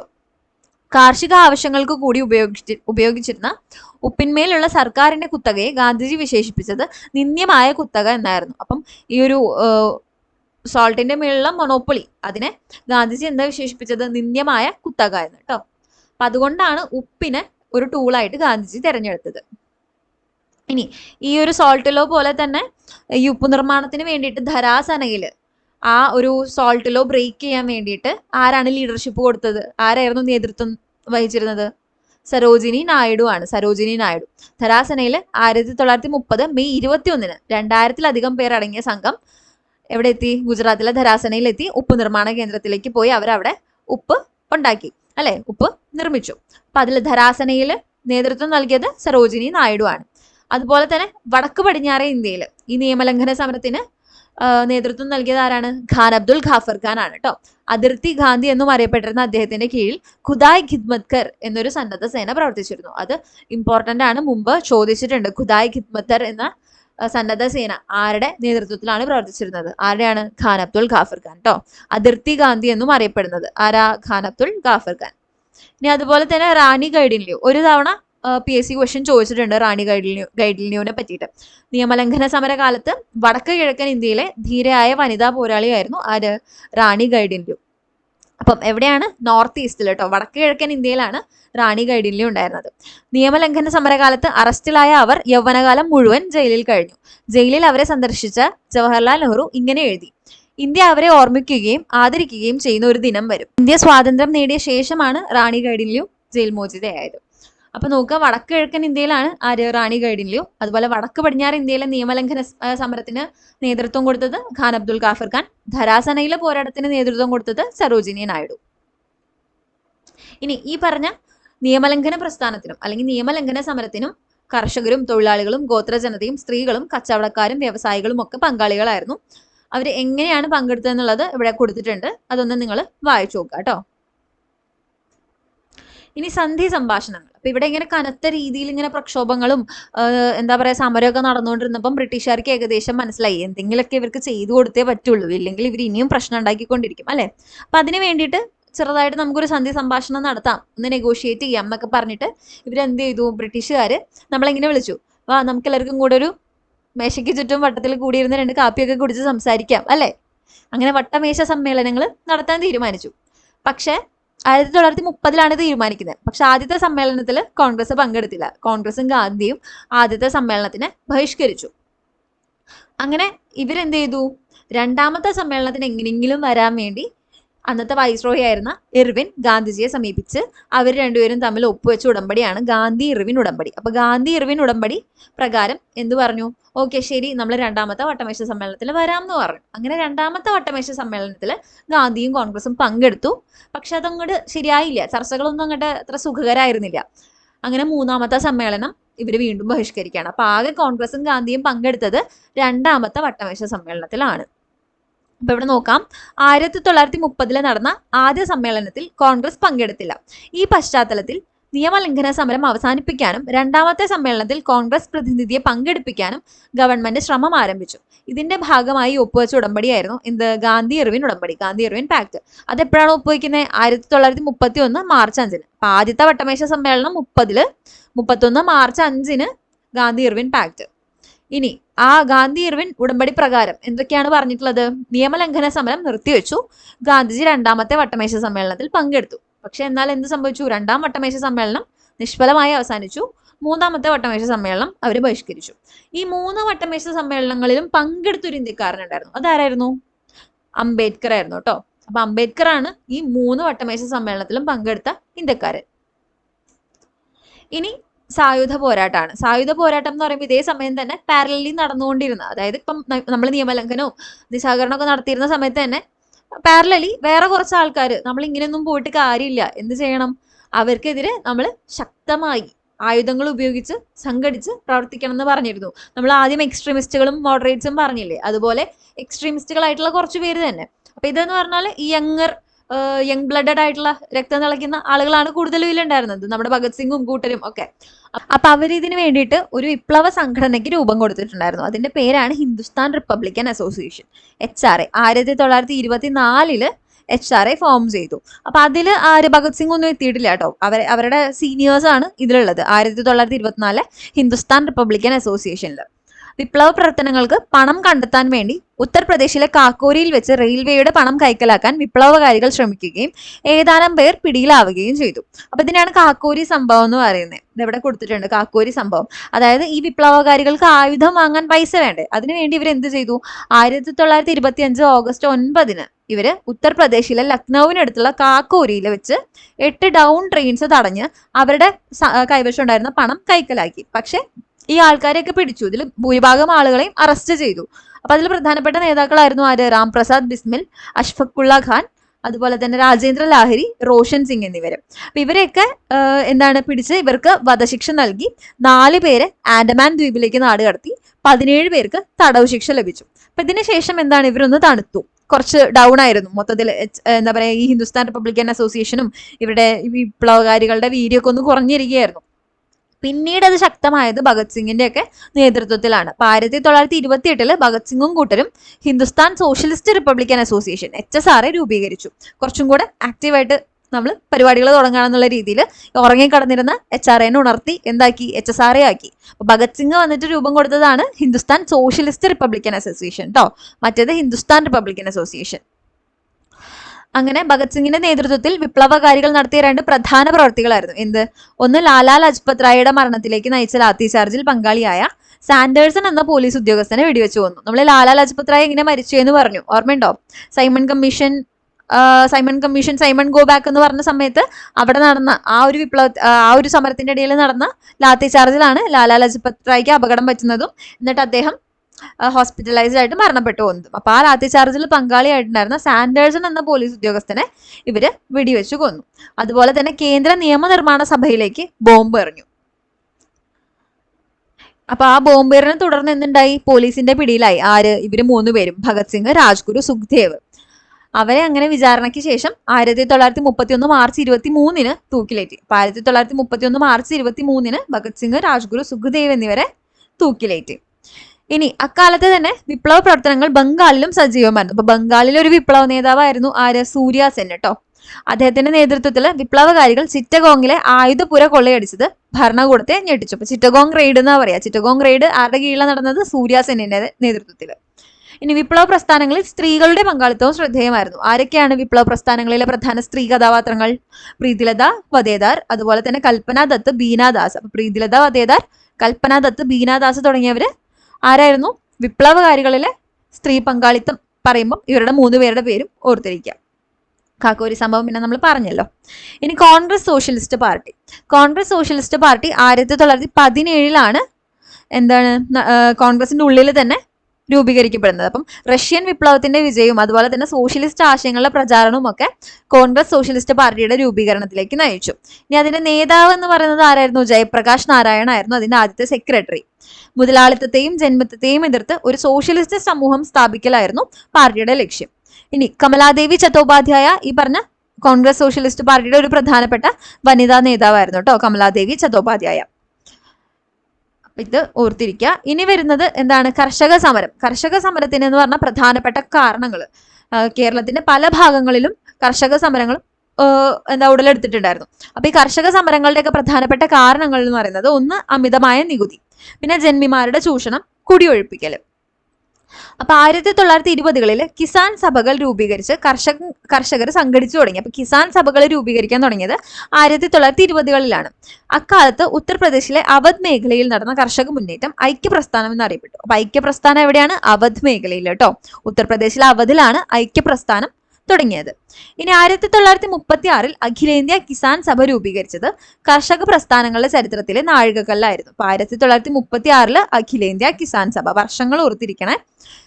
1940-കളിൽ നടന്ന കർഷക സമരങ്ങൾ സ്വാതന്ത്ര്യം എന്ന ലക്ഷ്യത്തിലേക്ക് എത്തിക്കുന്നതിന് സഹായിച്ച പ്രധാന ഘടകങ്ങളായിരുന്നു. അപ്പം ഈ കർഷക സമരങ്ങളെയും കൂടെ ഗാന്ധിജി പറഞ്ഞത് എന്താണ്? സാധാരണക്കാരെയും ഗ്രാമങ്ങളിലുള്ളവരെയും എല്ലാവരെയും കൂടെ യുണൈറ്റ് ചെയ്ത് നമുക്ക് എല്ലാവർക്കും ഒരുമിച്ച് ബ്രിട്ടീഷുകാർക്കെതിരെ പൊരുതണം എന്നായിരുന്നല്ലോ. അപ്പൊ ഈ കിസാൻ സഭകൾ രൂപീകരിക്കുകയും കർഷകർ സംഘടിക്കുകയൊക്കെ ചെയ്തപ്പം ഇവരെ എല്ലാരെയും ഈ ഒരു ദേശീയ പ്രസ്ഥാനത്തിലേക്ക് കൊണ്ടുവരാൻ ഗാന്ധിജിക്ക് കുറച്ചും കൂടെ എളുപ്പമായി. കാരണം ചിതറിക്കിടക്കുന്ന ഗ്രാമീണ ജനതേനെ അല്ലെങ്കിൽ കർഷക ജനതേനെ ഗാന്ധിജിക്ക് വന്നിട്ട് സംഘടിപ്പിക്കേണ്ട ആവശ്യം വന്നില്ല അല്ലെ. ഇവർ ഓൾറെഡി സംഘടിതമായപ്പം അവരെ നമ്മളുടെ കൂടെ ഏകോപിപ്പിക്കുക എന്നുള്ളത് കുറച്ചും കൂടെ എളുപ്പമായിരുന്നു അല്ലെ.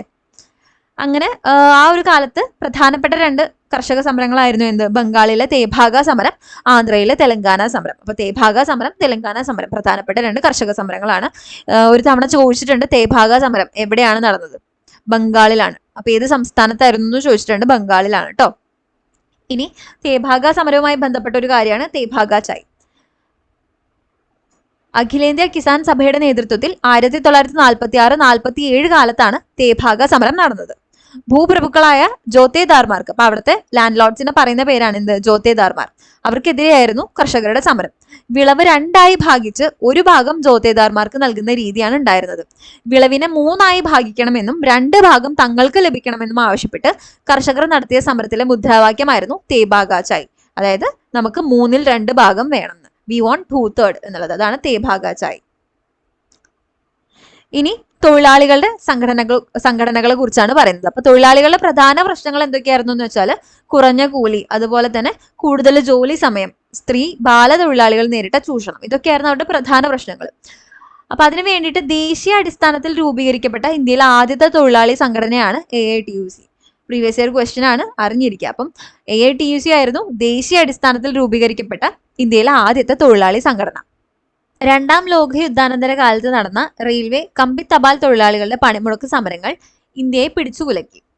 1946 റോയൽ ഇന്ത്യൻ നേവിയിലെ കലാപത്തിന് പിന്തുണയുമായി തൊഴിലാളികൾ ബോംബെയിൽ നടത്തിയ പണിമുടക്ക് സംഘർഷത്തിലാണ് അവസാനിച്ചത്. അപ്പൊ ഈ റോയൽ ഇന്ത്യൻ നേവിയുടെ നേവൽ കലാപം അല്ലെങ്കിൽ നേവൽ മ്യൂട്ടിനി എന്നൊക്കെ പറയും, അത് 1946 നടക്കുന്നത്. ശരിക്കും ക്വിറ്റ് ഇന്ത്യക്ക് ശേഷമാണ് അത് നടക്കുന്നത്. പലപ്പോഴും നമ്മളോട് കാലഗണനാക്രമത്തിൽ എഴുതാൻ പറയുമ്പോൾ പലരും ഏറ്റവും അവസാനം ക്വിറ്റ് ഇന്ത്യയാണ് എഴുതുക. പക്ഷെ അതിന്റെ കൂടെ തന്നെ മിക്കവാറും ഈ RIN ലഹള കൊടുത്തിട്ടുണ്ടാവും. അപ്പൊ അതാണ് ഏറ്റവും അവസാനം സാധാരണയായിട്ട് വരാറുള്ളത്. പക്ഷെ അങ്ങനെ കുറെ പേര് തെറ്റിക്കും, ഏറ്റവും അവസാനം ക്വിറ്റ് ഇന്ത്യ കൊടുക്കും. പക്ഷെ ക്വിറ്റ് ഇന്ത്യ അല്ല, അതിന് ശേഷമാണ് ഈ റോയൽ ഇന്ത്യൻ നേവി മ്യൂട്ടിനി വരുന്നത് കേട്ടോ. അത് ഓർത്തിരിക്കുക. അപ്പൊ അതും അതിനും ആ ഒരു റോയൽ ഇന്ത്യൻ നേവിയുടെ കലാപത്തിനും ഈ തൊഴിലാളികളുടെ ശക്തമായ പിന്തുണ ഉണ്ടായിരുന്നു എന്ന് ഓർത്തിരിക്കുക കേട്ടോ. ഇനി ക്വിറ്റ് ഇന്ത്യ വരുന്നുണ്ട്. അതിനു മുമ്പ് എന്താണ്, ഈ ഇവിടെ ഇന്ത്യയിൽ ഭയങ്കര പ്രശ്നങ്ങളൊക്കെ നടക്കുകയാണ്. പിന്നെ രണ്ടാം ലോക മഹായുദ്ധം അവസാനിച്ചപ്പം ശരിക്കും ഇന്ത്യയുടെ പിന്തുണ ബ്രിട്ടന് അത്രയും അനിവാര്യമായിട്ട് വന്നു. അപ്പൊ അതിന് വേണ്ടിയിട്ട് ഇന്ത്യക്കാരോട് സംസാരിച്ച ചർച്ചകളിലൂടെ നമ്മളെ അനുനയിപ്പിക്കുന്നതിന് വേണ്ടിയിട്ട് ബ്രിട്ടീഷുകാർ എന്ത് ചെയ്തു, സർ സ്റ്റാഫോർഡ് ക്രിപ്സിനെ ഇന്ത്യയിൽ എത്തിച്ചു. പക്ഷെ നമ്മളോടുള്ള ആ ഒരു ചർച്ചയും അനുരഞ്ജനത്തിനൊക്കെ മുതിർന്നെങ്കിലും സംഭവം പരാജയപ്പെട്ടു പോയി. സ്റ്റാഫോർഡ് ക്രിപ്സിന്റെ ആ ഒരു നീക്കം നടന്നില്ല. ഇതോടെ ഗാന്ധിജിയുടെ നേതൃത്വത്തിൽ അവസാനത്തെ ബഹുജന സമരത്തിന് തുടക്കമായി. അപ്പൊ നമ്മളിത് എത്രാമത്തെ ബഹുജന സമര പറയുന്നത്? മൂന്നാമത്തെ കേട്ടോ. അപ്പൊ ആദ്യം പറഞ്ഞത് നിസ്സഹകരണ പ്രസ്ഥാനം, നോൺ കോപ്പറേഷൻ മൂവ്മെന്റ്. രണ്ടാമത്തെ ആയിരുന്നു നിയമലംഘന പ്രസ്ഥാനം. ഇനി ക്വിറ്റ് ഇന്ത്യ മൂന്നാമത്തെ ബഹുജന സമരമാണ്. അപ്പം അതിനു വേണ്ടിയിട്ട് ഗാന്ധിജി ഒരു മന്ത്രം അല്ലെങ്കിൽ ഒരു സ്ലോഗൻ ഗാന്ധിജി പറഞ്ഞത് എന്തായിരുന്നു? പ്രവർത്തിക്കുക അല്ലെങ്കിൽ മരിക്കുക. എന്തുമായി ബന്ധപ്പെട്ടാണ്? ക്വിറ്റ് ഇന്ത്യ സമരവുമായി ബന്ധപ്പെട്ട് ഗാന്ധിജി കൊടുത്തൊരു സ്ലോഗനാണ് പ്രവർത്തിക്കുക അല്ലെങ്കിൽ മരിക്കുക, ഡു ഓർ ഡൈ. 1942 ഓഗസ്റ്റ് 8 മുംബൈയിൽ നടന്ന ബഹുജന സമ്മേളനത്തെ അഭിസംബോധന ചെയ്ത് ഗാന്ധിജി നടത്തിയ പ്രസംഗത്തിലെ ഭാഗമാണ് ഈ മുകളിൽ കൊടുത്തിട്ടുള്ളത്. അപ്പൊ അതോടെയാണ് ക്വിറ്റ് ഇന്ത്യ സമരത്തിന് തുടക്കമാവുന്നത്. എന്നാണ് 1942 ഓഗസ്റ്റ് 8 ക്വിറ്റ് ഇന്ത്യ സമരത്തിന് തുടക്കമാകുന്നത്. ഗാന്ധിജി ഉൾപ്പെടെയുള്ള നേതാക്കൾ ജയിലിലായിട്ടും സമരം രാജ്യം മുഴുവൻ വ്യാപിച്ചു. സമരം ഏറ്റെടുത്ത് നടത്താൻ കുറേ പേരുണ്ടായിരുന്നു. നേതാക്കന്മാരെ ഇവർ അറസ്റ്റ് ചെയ്യുമ്പോഴും ജനങ്ങളെല്ലാവരും സംഘടിച്ച് അവര് അത്രയും ഒറ്റക്കെട്ടായിട്ട് ഇവർക്കെതിരെ നീങ്ങാണ്. ആ സമയമാകുമ്പോഴത്തേനും നമ്മൾ കണ്ടല്ലോ, കർഷകർ സംഘടിച്ചു, അതുപോലെ തന്നെ തൊഴിലാളികൾ സംഘടിച്ചു. എല്ലാവരും സംഘടിതരായി ഇവരെല്ലാവരും ഒരുമിച്ച് നിന്നാണ് സമരം ചെയ്യുന്നത്. അപ്പൊ വിദ്യാർത്ഥികളും യുവജനങ്ങളും തൊഴിലാളികളും സ്ത്രീകളും എല്ലാം സമരത്തെ ഏറ്റെടുത്ത് മുന്നോട്ട് കൊണ്ടുപോയി. പോസ്റ്റ് ഓഫീസുകൾ, കമ്പിത്തപാൽ ഓഫീസുകൾ, റെയിൽവേ സ്റ്റേഷനുകൾ എന്നിവ ആക്രമിക്കപ്പെട്ടു. ജയപ്രകാശ് നാരായൺ, റാം മനോഹർ ലോഹ്യ, അരുണ അസഫ് അലി, സുചേത കൃപലാനി തുടങ്ങിയവർ ഒളിവിൽ നിന്ന് സമരം നയിച്ചു. ബോംബെ നഗരത്തിൽ നിന്ന് രഹസ്യമായി സംപ്രേഷണം ചെയ്ത കോൺഗ്രസ് റേഡിയോ വഴി നേതാക്കന്മാർ സമരക്കാരോട് സംസാരിച്ചു. അപ്പോൾ കോൺഗ്രസ് റേഡിയോയും ഉണ്ടായിരുന്നു.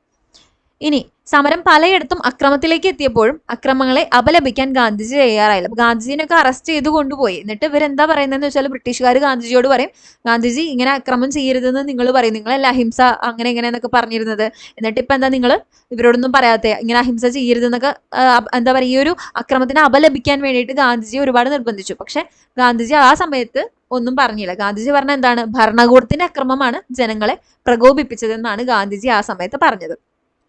അപ്പൊ അക്രമത്തെ അപലപിക്കണമെന്ന സർക്കാരിന്റെ നിർബന്ധത്തിന് വഴങ്ങാതെ ഗാന്ധിജി ജയിലിൽ 21 ദിവസത്തെ നിരാഹാരം പ്രഖ്യാപിച്ചു. ഗാന്ധിജിയെ മോചിപ്പിക്കണമെന്ന് ആവശ്യപ്പെട്ട് അന്തർദേശീയ പത്രങ്ങൾ രംഗത്ത് വന്നു. പക്ഷെ എല്ലാത്തിനെയും അതിജീവിച്ച് ഗാന്ധിജി നിരാഹാരവ്രതം പൂർത്തിയാക്കി എന്നാണ് പറയുന്നത്. ഇനി ഈ ഒരു സമരകാലത്ത് ബ്രിട്ടീഷുകാരുടെ നിയന്ത്രണത്തിൽ നിന്ന് ചില സ്ഥലങ്ങളൊക്കെ മോചിപ്പിക്കപ്പെട്ടിട്ടുണ്ടായിരുന്നു. അവരവിടെ ഒരു പാരലൽ ഗവൺമെന്റ് പോലെ തുടങ്ങി, അവര് ഒരു സ്വരാജ് റൂൾ എന്ന് പറയുന്ന പോലെ അവരായിട്ട് തന്നെ അവിടെ ഗവൺമെന്റ് തുടങ്ങി റൂൾ ചെയ്യാൻ തുടങ്ങി. അങ്ങനെയുള്ള 3 സ്ഥലങ്ങളാണ് ബല്ലിയ, സത്താറ, താംലൂക്ക്. ബല്ലിയ എവിടെയാണ്? ഉത്തർപ്രദേശിലെ ഒരു ബല്ലിയ എന്ന് പറയുന്ന സ്ഥലത്ത് ആരുടെ നേതൃത്വത്തിലാണ് ഈ ഒരു പാരലൽ ഗവൺമെന്റ് സ്ഥാപിച്ചത്? ചിട്ടു പാണ്ഡെ കേട്ടോ. അപ്പൊ ഉത്തർപ്രദേശിലെ ബല്ലിയയിലെ ചിട്ടു പാണ്ഡെയുടെ നേതൃത്വത്തിലാണ് പാരലൽ ഗവൺമെന്റ്, സമാന്തര ഭരണം സ്ഥാപിക്കപ്പെട്ടത്. സത്താറയിൽ ആരാണ്? മഹാരാഷ്ട്രയിലെ സത്താറയിലെ നാനാ പട്ടേലിന്റെ നേതൃത്വത്തിലാണ് ഭരണകൂടം നിലവിൽ വരുന്നത് കേട്ടോ. അപ്പൊ സത്താറയിലെ നാനാ പട്ടേൽ 1945 വരെ ഈ ഒരു ഗവൺമെന്റ് അവിടെ നിലവിൽ നിന്നു. ഇനി ബംഗാളിലെ താംലൂക്കിൽ നിലവിൽ വന്ന ഭരണകൂടം 1 വർഷക്കാലം വരെ തുടർന്നു. വിദ്യാലയങ്ങൾക്ക് സഹായം നൽകിയും കോടതികൾ സ്ഥാപിച്ചും മിച്ചമുള്ള ധാന്യം ദരിദ്രർക്ക് നൽകിയും ഭരണകൂടം മികച്ച പ്രവർത്തനം കാഴ്ചവെച്ചു. ഈ സ്ഥലങ്ങളുടെ പേര് ഓർത്തിരിക്കുക: ബല്ലിയ, സത്താറ, താംലൂക്ക്. ഇനിയാണ് നേവൽ മ്യൂട്ടിനി. നമ്മൾ പറഞ്ഞില്ലേ, നാവിക കലാപം നേരത്തെ മെൻഷൻ ചെയ്തത്. അപ്പൊ ബ്രിട്ടീഷ് ഇന്ത്യയിലെ നാവിക സൈന്യമായിരുന്നു റോയൽ ഇന്ത്യൻ നേവി. 1946 ഫെബ്രുവരിയിൽ റോയൽ ഇന്ത്യൻ നേവിയിലെ നാവികർ ബ്രിട്ടീഷ് ഭരണത്തിനെതിരെ കലാപം നടത്തി. 1946 ഫെബ്രുവരി 18 മുംബൈയിൽ തൽവാർ എന്ന കപ്പലിൽ ആരംഭിച്ച കലാപം ആറയ്യൻ കലാപം എന്നറിയപ്പെട്ടു. അപ്പൊ ഏത് കപ്പലിലാണ്? തൽവാർ കേട്ടോ. 1946 ഫെബ്രുവരി 18 മുംബൈയിലാണ് ഇത് ആരംഭിക്കുന്നത്. കലാപകാരികൾ ബ്രിട്ടീഷ് പതാകകൾ അഴിച്ചുമാറ്റി പകരം കോൺഗ്രസ്, കമ്മ്യൂണിസ്റ്റ്, മുസ്ലിം ലീഗ് പാർട്ടികളുടെ പതാകകൾ ഉയർത്തി. മറ്റ് നാവിക കേന്ദ്രങ്ങളിലേക്കും വ്യാപിച്ച കലാപത്തെ സൈനിക ശക്തി ഉപയോഗിച്ചാണ് അടിച്ചമർത്തിയത്. ഇനി INA പറ്റി പറയുന്നുണ്ട് കേട്ടോ. Indian national army. അതിൽ മെയിൻ ആയിട്ട് നമ്മൾ സ്റ്റാർട്ട് ചെയ്യുന്നത് സുഭാഷ് ചന്ദ്രബോസിന്റെ കാര്യം പറഞ്ഞിട്ടാണ്. സുഭാഷ് ചന്ദ്രബോസ് ആണ് ഈ INA എന്ത് ചെയ്തത്? INA ഒരു എന്താ പറയാ, അതിനെ പുനഃസംഘടിപ്പിച്ച് INA എന്ന് പറയുന്ന ഒരു ഓർഗനൈസേഷനെ സെറ്റപ്പ് ചെയ്ത് കൊണ്ടുവന്നത്. അപ്പോൾ സുഭാഷ് ചന്ദ്രബോസ് 2 തവണ കോൺഗ്രസിന്റെ പ്രസിഡന്റ് ആയിരുന്നു. പിന്നീട് ഗാന്ധിജിയുമായിട്ടുള്ള ഒരു അഭിപ്രായ വ്യത്യാസം വന്നപ്പോൾ അദ്ദേഹം കോൺഗ്രസിൽ നിന്ന് രാജിവെച്ച് പോവുകയും ഫോർവേഡ് ബ്ലോക്ക് എന്ന് പറയുന്ന ഒരു പാർട്ടി രൂപീകരിക്കുകയും ചെയ്യുന്നുണ്ട്. അപ്പോൾ ഫോർവേഡ് ബ്ലോക്ക് ആരംഭിച്ചത് ആരാണ്, അല്ലെങ്കിൽ രൂപീകരിച്ചത് ആരാണ്? സുഭാഷ് ചന്ദ്രബോസ് ആണ്. പിന്നെ 2ാം ലോക മഹായുദ്ധ കാലത്ത് അദ്ദേഹം സിംഗപ്പൂരിലേക്ക് എത്തുകയും അവിടെയുള്ള ഇന്ത്യൻ നാഷണൽ ആർമിയുടെ നേതൃത്വം ഏറ്റെടുക്കുകയും ചെയ്തു. ഇവിടെയും പലരും തെറ്റിക്കാറുണ്ട്. പലരും ഇന്ത്യൻ നാഷണൽ ആർമിയുടെ അത് രൂപീകരിച്ചത് അല്ലെങ്കിൽ അതിന്റെ ഫൗണ്ടർ ആരാണെന്ന് ചോദിക്കുമ്പം സുഭാഷ് ചന്ദ്രബോസിനെ എഴുതി വെക്കാറുണ്ട്. പക്ഷെ അദ്ദേഹം അല്ല ഫൗണ്ട് ചെയ്തത്. അദ്ദേഹം എന്ത് ചെയ്യാണ്? അദ്ദേഹം സിംഗപ്പൂരിൽ എത്തിയപ്പം ഈ ഇന്ത്യൻ നാഷണൽ ആർമിയുടെ നേതൃത്വം ഏറ്റെടുത്ത് അതിനെ പുനഃസംഘടിപ്പിക്കുകയാണ് ചെയ്തത്. ഈ ഇന്ത്യൻ നാഷണൽ ആർമി സ്റ്റാർട്ട് ചെയ്തത് ബ്രിട്ടീഷ് ഇന്ത്യൻ പട്ടാളത്തിൽ ഓഫീസറായിരുന്ന മോഹൻ സിംഗ് ആണ് അത് രൂപീകരിച്ചത് കേട്ടോ. അപ്പൊ മോഹൻ സിംഗ് ആണ് INAയുടെ ഫൗണ്ടർ. സുഭാഷ് ചന്ദ്രബോസ് അതിന്റെ നേതൃത്വം ഏറ്റെടുത്ത് പുനഃസംഘടിപ്പിക്കുകയാണ് ചെയ്തത്. അപ്പൊ അത് ഓർത്തിരിക്കുക കേട്ടോ. ഇനി ഇവിടെ പറയുന്നുണ്ട് INA ബ്രിട്ടീഷ് ഇന്ത്യൻ പട്ടാളത്തിൽ ഓഫീസറായിരുന്ന മോഹൻ സിംഗ് ആണ് INAയുടെ രൂപീകരണത്തിന് മുൻകൈ എടുത്തത്. പിന്നീട് സുഭാഷ് ചന്ദ്രബോസ് INAയുടെ നിയന്ത്രണം ഏറ്റെടുക്കുകയായിരുന്നു. അതുപോലെ തന്നെ അതിൽ പ്രധാനപ്പെട്ട സ്ത്രീ പ്രാതിനിധ്യം ആരാണ്? ഝാൻസി റാണി റെജിമെന്റ് എന്ന പേരിൽ വനിതാ വിഭാഗവും അവിടെ പ്രവർത്തിച്ചിരുന്നു. അതിന് നേതൃത്വം നൽകിയത് ക്യാപ്റ്റൻ ലക്ഷ്മി സൈഗാൾ ആയിരുന്നു. അപ്പൊ ലക്ഷ്മി സൈഗാൾ. അതുപോലെ തന്നെ മറ്റൊരു മലയാളി പ്രതിനിധി കൂടി ഉണ്ടായിരുന്നു അവിടെ. ആരാണ്? വക്കം അബ്ദുൽ ഖാദർ. അപ്പൊ ആരൊക്കെയാണ് ഇവിടെ പ്രധാനപ്പെട്ട ഫിഗേഴ്സ് പറഞ്ഞത്? ഫൗണ്ടിങ് ഫാദർ അല്ലെങ്കിൽ ഫൗണ്ടർ ആരാണ്? മോഹൻ സിംഗ്. അതിന്റെ നേതൃത്വം ഏറ്റെടുത്ത് പുനഃസംഘടിപ്പിച്ചത് സുഭാഷ് ചന്ദ്രബോസ്. റാണി ഝാൻസി റെജിമെന്റിന്റെ ക്യാപ്റ്റൻ ആരായിരുന്നു? ക്യാപ്റ്റൻ ലക്ഷ്മി സൈഗാള്. ഇനി മറ്റൊരു മലയാളി വക്കം അബ്ദുൽ ഖാദർ. ഈ 4 പേരുകളും INA ആയിട്ട് ബന്ധപ്പെടുത്തി ഓർത്തിരിക്കാം. ഇനി ഇവിടെ കണ്ടിന്യൂ ചെയ്യാം. INAയെ പുനഃസംഘടിപ്പിച്ച അദ്ദേഹം ജപ്പാൻ പട്ടാളത്തോടൊപ്പം ഇന്ത്യയിലേക്ക് മാർച്ച് ചെയ്തു. എന്നാൽ ബ്രിട്ടീഷ് പട്ടാളത്തിന്റെ കനത്ത ചെറുത്തുനിൽപ്പിനെ മറികടക്കാൻ അദ്ദേഹത്തിന്റെ ശ്രമങ്ങൾക്ക് കഴിഞ്ഞില്ല. എന്നിട്ട് പിന്നെ എന്താ ഉണ്ടായത്? 2ാം ലോക യുദ്ധം അവസാനിച്ചതോടെ ബ്രിട്ടീഷുകാർ INA ഭടന്മാരെയൊക്കെ പിടികൂടി ഡൽഹിയിലെ ചെങ്കോട്ടയിൽ വെച്ച് വിചാരണ ചെയ്തു. Colonel Prem Sehgal, colonel JS Dhillon, Shanavas Khan തുടങ്ങിയവരെ വിചാരണ ചെയ്യുന്നതിനെതിരെ വലിയ പ്രക്ഷോഭങ്ങൾക്ക് രാജ്യം സാക്ഷ്യം വഹിച്ചു. ജവഹർലാൽ നെഹ്റു ഉൾപ്പെടെയുള്ള കോൺഗ്രസ് നേതാക്കൾ വിചാരണ വേളയിൽ കോടതിയിലെത്തി. ദേശദ്രോഹികളല്ല ദേശാഭിമാനികൾ എന്ന പേരിൽ ലഘുലേഖകൾ പ്രചരിപ്പിക്കപ്പെട്ടു. യുദ്ധാനന്തര കാലത്ത് ബ്രിട്ടീഷ് ഭരണകൂടം നേരിട്ട ഏറ്റവും വലിയ വെല്ലുവിളിയായിരുന്നു INA ഭടന്മാരുടെ വിചാരണയ്ക്കെതിരെ നടന്ന ഈ പ്രക്ഷോഭങ്ങൾ. ഇനി എന്താണ്? സ്വാതന്ത്ര്യത്തിലേക്ക്. ഈ 2ാം ലോക മഹായുദ്ധവും അതുപോലെ തന്നെ അവിടുത്തെ സാഹചര്യങ്ങളൊക്കെ മാറിയപ്പം കുറച്ചും കൂടെ നമുക്ക് ഈസിയർ ആയി. ഓൾറെഡി എന്താണ് ബ്രിട്ടീഷുകാർ ഈ യുദ്ധം കഴിഞ്ഞപ്പം ഇക്കണോമിക്കലി ഡ്രെയിൻഡ് ആയിട്ടിരിക്കുകയാണ് നല്ല രീതിയിൽ. പിന്നെ അതുപോലെ തന്നെ അവരുടെ റിസോഴ്സസ്, ഹ്യൂമൻ റിസോഴ്സ് ആയിക്കോട്ടെ, മറ്റ് മെറ്റീരിയൽ റിസോഴ്സ് ആയിക്കോട്ടെ, അവരുടെ ഒരുപാട് പട്ടാളക്കാരെ നഷ്ടപ്പെട്ടു. അതുപോലെ അവരുടെ ഒരുപാട് പൈസ അല്ലെ, ഇക്കണോമിക്കലി അവർ ഭയങ്കര വീക്കായി. അങ്ങനെ മൊത്തത്തിൽ അവർ ടയേർഡ് ആയിട്ടിരിക്കുന്ന ഒരു സാഹചര്യമാണ്. ഇപ്പൊ നമ്മളൊന്ന് പ്രഷർ ചെയ്താൽ നമുക്ക് സ്വാതന്ത്ര്യം കിട്ടും. അപ്പൊ അതുകൊണ്ട് തന്നെ സ്വാതന്ത്ര്യത്തിലേക്കുള്ള നമ്മുടെ യാത്ര കുറച്ചും കൂടെ വേഗത്തിലാക്കാൻ 2ാം ലോക മഹായുദ്ധം സഹായകമായിട്ടുണ്ട്. അപ്പൊ അന്നത്തെ വൈസ്രോയി ആയിരുന്ന വേവൽ പ്രഭു ഇന്ത്യയിലെ നേതാക്കളുമായി ചർച്ച നടത്തി ചില നിർദ്ദേശങ്ങൾ മുന്നോട്ട് വെച്ചു. ഈ നിർദ്ദേശങ്ങൾ ചർച്ച ചെയ്യാൻ 1945 ജൂൺ മാസത്തിൽ സിംലയിൽ യോഗം വിളിച്ചെങ്കിലും അത് വേണ്ടത്ര ഫലം കണ്ടില്ല. അപ്പൊ എന്താണ്? ഈ സിംലയിൽ 1945 ഒരു യോഗം വിളിച്ചു ചേർത്തെങ്കിലും അത്ര ഫ്രൂട്ട്ഫുൾ ആയിരുന്നില്ല. ത്തിന് ശേഷമുണ്ടായ ചില സുപ്രധാന സംഭവങ്ങൾ കൂടെ ഇനി അപ്പുറത്ത് പറയുന്നുണ്ട്. അത് ഏതൊക്കെയാണെന്ന് നമുക്ക് നോക്കാം. Cabinet mission 1946 മാർച്ചിന്. അതെന്താണ്? അധികാര കൈമാറ്റം ചർച്ച ചെയ്യാൻ വേണ്ടി ഇന്ത്യയിലെത്തിയ ബ്രിട്ടീഷ് മന്ത്രിസഭയിലെ 3 അംഗങ്ങൾ ഉൾപ്പെട്ട കമ്മീഷനാണ് ക്യാബിനറ്റ് മിഷൻ കമ്മീഷൻ വരുന്നത്. അപ്പൊ അത് ആരായിരുന്നു ആ 3 പേര്? Stafford Cripps, Pethick Lawrence, AV Alexander. അപ്പൊ ആരൊക്കെയാണ്? Stafford Cripps, Pethick Lawrence, AV Alexander. എന്തിനെ പറ്റി ചർച്ച ചെയ്യാനാണ്? അധികാര കൈമാറ്റത്തിനെ പറ്റിയിട്ട് കേട്ടോ. ഇന്ത്യക്ക് അധികാരം കൊടുക്കുന്നതിനെ പറ്റിയിട്ടുള്ള കാര്യങ്ങൾ ചർച്ച ചെയ്യാനാണ് 3 അംഗ കമ്മീഷനായിരുന്നു Stafford Cripps, Pethick Lawrence, AV Alexander. ഓർത്തിരിക്കാം. ഇനി അധികാര കൈമാറ്റം നടക്കുന്നത് വരെ ഇടക്കാല ഗവൺമെന്റ് രൂപീകരിക്കുക, ഒരു ഇന്ററിം ഗവൺമെന്റ് രൂപീകരിക്കുക, ഇന്ത്യക്കായി ഭരണഘടന തയ്യാറാക്കാൻ ഒരു ഭരണഘടനാ നിർമ്മാണ സമിതി രൂപീകരിക്കുക എന്നിവയായിരുന്നു പ്രധാന നിർദ്ദേശങ്ങൾ. അത് കഴിഞ്ഞ് വരുന്നത് മൗണ്ട് ബാറ്റൺ പദ്ധതി. മൗണ്ട് ബാറ്റൺ പദ്ധതി 1947 ജൂൺ 3 അപ്പോൾ അവസാനത്തെ വൈസ്രോയി ആയിരുന്ന മൗണ്ട് ബാറ്റൺ മുന്നോട്ട് വെച്ച പദ്ധതി. അപ്പോൾ അവസാനത്തെ വൈസ്രോയി ആരായിരുന്നു എന്ന് ചോദിച്ചു കഴിഞ്ഞാൽ മൗണ്ട് ബാറ്റൺ കേട്ടോ. എന്തായിരുന്നു അദ്ദേഹത്തിന്റെ പദ്ധതിയിൽ പറയുന്നത്? രാജ്യത്തെ ഇന്ത്യ, പാകിസ്ഥാൻ എന്നിങ്ങനെ രണ്ടായി വിഭജിച്ച് സ്വാതന്ത്ര്യം കൈമാറാൻ നിർദ്ദേശിച്ചു.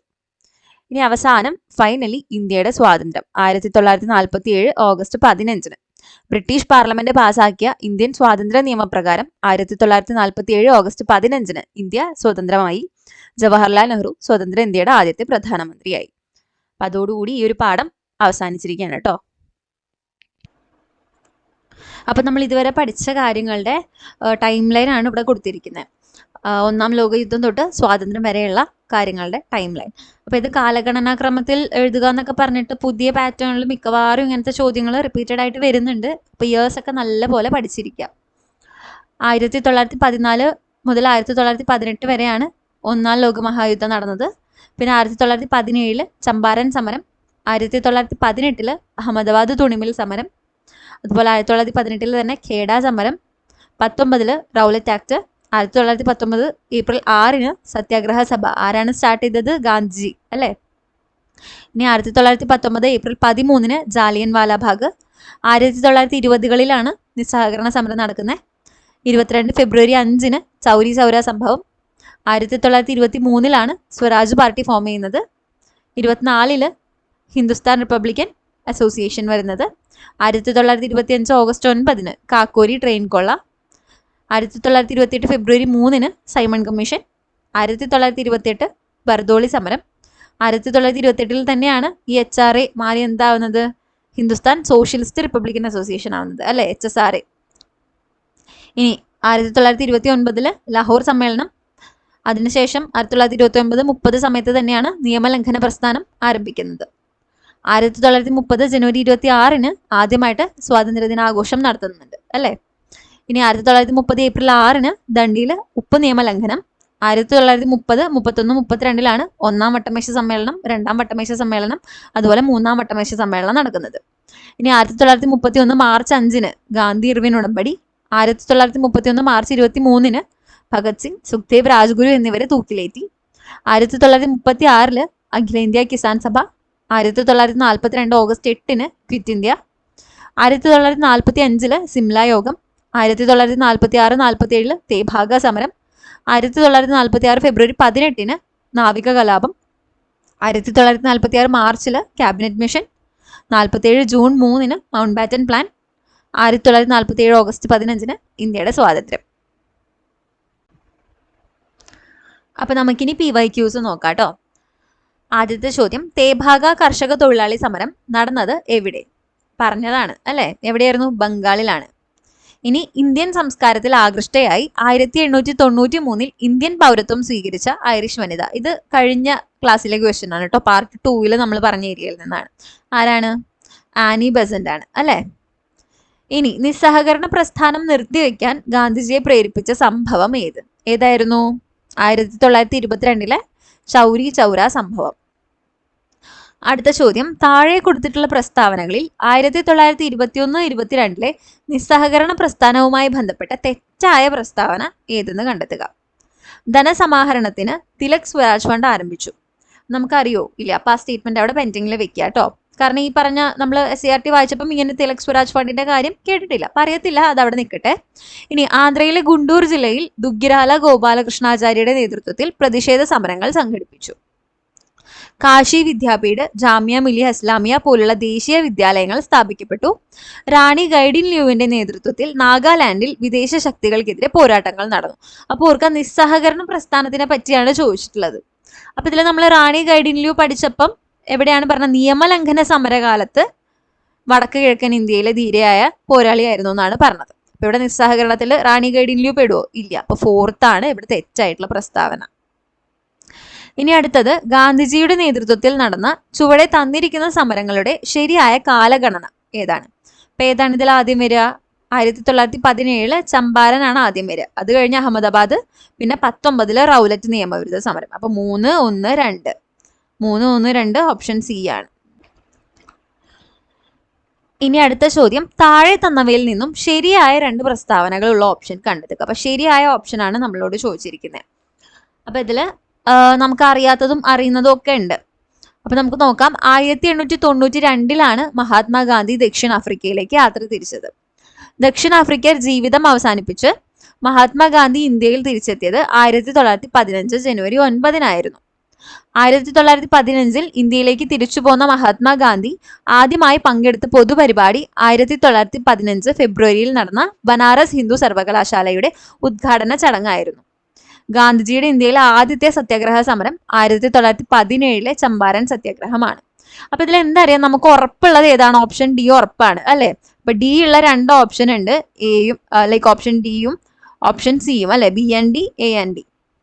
ഇനി ഇതിൽ നമുക്ക് അറിയുന്നത് ഏതാണ്? 1915 ഗാന്ധി തിരിച്ചു വന്നു എന്നറിയാം. ജനുവരി 9 പ്രവാസ് ദിവസ് അല്ലെ, ദേശീയ പ്രവാസി ദിനമായിട്ട് ആഘോഷിക്കുന്നത് ജനുവരി 9 എന്തിനെ അനുസ്മരിച്ചുകൊണ്ടാണ്? ഗാന്ധിജി തിരിച്ചെത്തിയത് അനുസ്മരിച്ചുകൊണ്ടാണ്.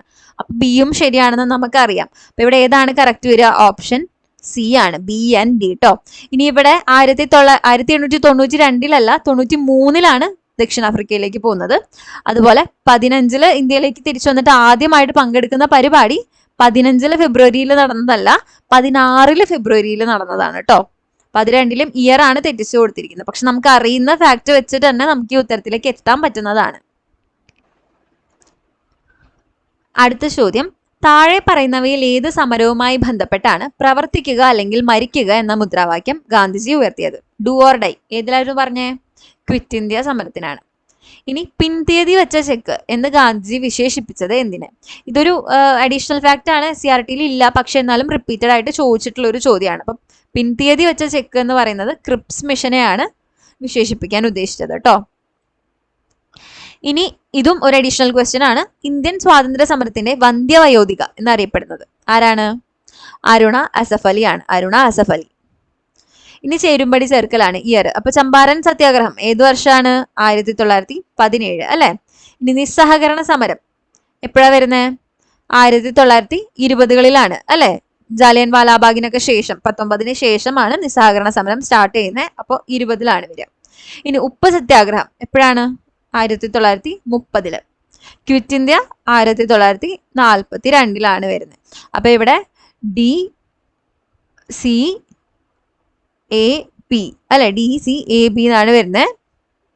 ഓപ്ഷൻ എ ആണ് ശരി ഉത്തരം. ഇനി അടുത്ത ചോദ്യം, താഴെ കൊടുത്തിരിക്കുന്ന പ്രസ്താവനകൾ പരിശോധിച്ച് ബന്ധമില്ലാത്തവ കണ്ടെത്തുക. ബന്ധമില്ലാത്തതാണ് നമ്മളോട് കണ്ടെത്താൻ പറഞ്ഞിരിക്കുന്നത്. 1922 ചൗരി ചൗര സംഭവത്തെ തുടർന്ന് ഗാന്ധിജി സിവിൽ നിയമലംഘന പ്രസ്ഥാനം നിർത്തലാക്കി. നിയമലംഘനാണോ നിർത്തലാക്കിയത്? അല്ല, നിയമലംഘനം രണ്ടാമത്തെ ബഹുജന മുന്നേറ്റമാണ്. ആദ്യത്തെ ബഹുജന മുന്നേറ്റമായിട്ടുള്ള ഏതാണ്? നിസ്സഹകരണ പ്രസ്ഥാനമാണ് നിർത്തലാക്കിയത്. അപ്പൊ ഒന്ന് ബന്ധമില്ലാന്ന് നമുക്ക് മനസ്സിലായി, ഒന്ന് തെറ്റാണ്. അപ്പൊ ഇവിടെ നമുക്ക് 3 ഓപ്ഷനിൽ ഒന്നുണ്ട് അല്ലേ. ഇനി ക്രിപ്സ് ദൗത്യത്തിന്റെ പരാജയത്തെ തുടർന്ന് ഗാന്ധിജി ക്വിറ്റ് ഇന്ത്യ പ്രക്ഷോഭം ആരംഭിച്ചു. ശരിയാണ്. ഇന്ത്യൻ നാഷണൽ കോൺഗ്രസിന്റെ 1929 ലാഹോർ സമ്മേളനത്തിൽ ജവഹർലാൽ നെഹ്റു പ്രസിഡന്റായി തിരഞ്ഞെടുത്തു. അതും ശരിയാണ്. 1930 മാർച്ച് 12 ഗാന്ധിജിയും അനുയായികളും ദണ്ഡി യാത്ര ആരംഭിച്ചു. അതും ശരിയായിട്ടുള്ള സ്റ്റേറ്റ്മെന്റ് ആണ്. അപ്പൊ ഇവിടെ ഒന്ന് മാത്രമാണ് തെറ്റായിട്ട് വരുന്നത് കേട്ടോ. അവർ 12 യാത്ര ആരംഭിച്ചു, ഏപ്രിൽ 6 ദണ്ഡിയിൽ എത്തി. അപ്പൊ അത്രയും കാര്യങ്ങൾ ഓർത്തിരിക്കുക. ഇനി അടുത്ത ചോദ്യം, ഗാന്ധിജിയുമായി ബന്ധപ്പെട്ട് ചുവടെ നൽകിയിരിക്കുന്ന പ്രസ്താവനകളിൽ ശരിയായവ ഏത്? ചൗരി ചൗര സംഭവത്തെ തുടർന്നാണ് നിയമലംഘന സമരം പിൻവലിച്ചതാണോ? വീണ്ടും നിയമലംഘനം അല്ല, ഏതാണ്? നിസ്സഹകരണം.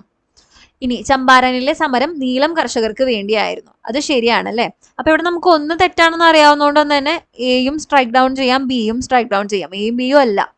ഇനി ക്വിറ്റ് ഇന്ത്യ സമരത്തിന് തുടക്കം കുറിച്ചത് ഡൽഹിയിൽ വെച്ചായിരുന്നു. ഡൽഹിയിൽ വെച്ചായിരുന്നോ?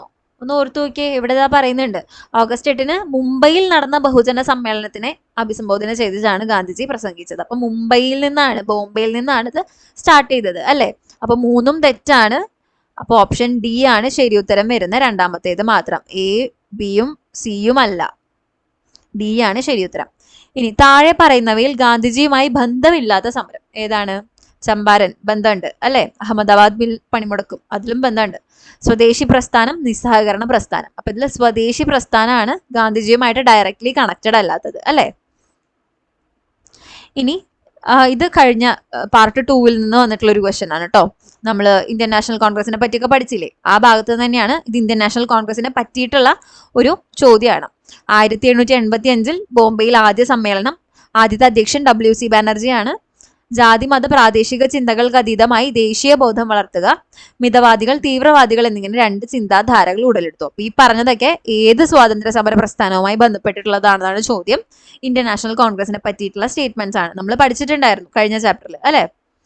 ഇനി ഗാന്ധിജി നിസ്സഹകരണ പ്രസ്ഥാനം പൂർണ്ണമായി നിർത്തിവെക്കാൻ, വീണ്ടും റിപ്പീറ്റഡ്, നിർത്തിവെക്കാൻ കാരണമായ സംഭവം ഏതാണ്? ചൗരി ചൗര. അതാ ഞാൻ പറഞ്ഞു, ഒരുപാട് റിപ്പീറ്റഡ് ആയിട്ട് വന്നിട്ടുള്ള ചോദ്യമാണ് ഇതൊക്കെ. ഇനി ഗാന്ധിജിയുടെ ബഹിഷ്കരണ സമര രീതിയെ എതിർത്തുകൊണ്ട് 1923 സ്വരാജ് പാർട്ടിക്ക് രൂപം നൽകിയ നേതാക്കൾ ആരെല്ലാമായിരുന്നു? CR ദാസും മോത്തിലാൽ നെഹ്റുവും. അപ്പൊ 3 and 4 വരുന്നത് ഓപ്ഷൻ സി ആണ്. ഇനി ഇതൊരു അഡീഷണൽ ഫാക്ട് ആണ്, SCRT കണ്ടിട്ടില്ല. അപ്പൊ സ്ത്രീകളുടെ ഉന്നത വിദ്യാഭ്യാസത്തിന് വേണ്ടി 1916 മഹാരാഷ്ട്രയിൽ വനിതാ സർവകലാശാല സ്ഥാപിച്ചത് ആരുടെ നേതൃത്വത്തിലായിരുന്നു? ഇത് റിപ്പീറ്റഡ് ആയിട്ട് ചോദിച്ചു കണ്ടിട്ടുള്ള ഒരു ചോദ്യമാണ് കേട്ടോ. അപ്പൊ ആരാണ് വനിതാ സർവകലാശാല സ്ഥാപിച്ചത്? DK കാർവെയാണ്. ഓപ്ഷൻ സി ആണ് ശരി ഉത്തരം വരുന്നത്. അപ്പൊ ഇത്രയാണ് ഇന്നത്തെ വീഡിയോയിൽ നമ്മൾ കവർ ചെയ്യാൻ ഉദ്ദേശിച്ചിട്ടുണ്ടായിരുന്നത്. നിങ്ങൾക്ക് യൂസ്ഫുൾ ആയി എന്ന് വിചാരിക്കുന്നു. ഉപകാരപ്പെട്ടെങ്കിൽ തീർച്ചയായും do like, share and subscribe to our channel. എക്സാമിന് പ്രിപ്പയർ ചെയ്യുന്ന ആസ്പിരൻസ് ആയിട്ടുള്ള ഫ്രണ്ട്സിനൊക്കെ കൂടെ ഷെയർ ചെയ്ത് കൊടുക്കുക. പിന്നെ ഇതിന്റെ PDF നമ്മുടെ ടെലഗ്രാം ചാനലിലും, അതുപോലെ സ്റ്റഡി സർക്കിൾ എന്ന് പറഞ്ഞിട്ടുള്ള ഹാബിറ്റസ് സ്റ്റഡി സർക്കിൾ എന്ന് പറഞ്ഞിട്ട് സെൽഫ് പ്രിപ്പയർ ചെയ്യുന്ന നമ്മുടെ ഫ്രണ്ട്സിന് വേണ്ടിയിട്ട് ഒരു ഗ്രൂപ്പ് തുടങ്ങിയിട്ടുണ്ട്. അപ്പോൾ ആ ടെലഗ്രാം ഗ്രൂപ്പിലും നോട്ട്സിന്റെ PDF അവൈലബിൾ ആയിരിക്കും കേട്ടോ. അത് വേണ്ടവർ കയറി അവിടുന്ന് ഡൗൺലോഡ് ചെയ്തെടുക്കുക.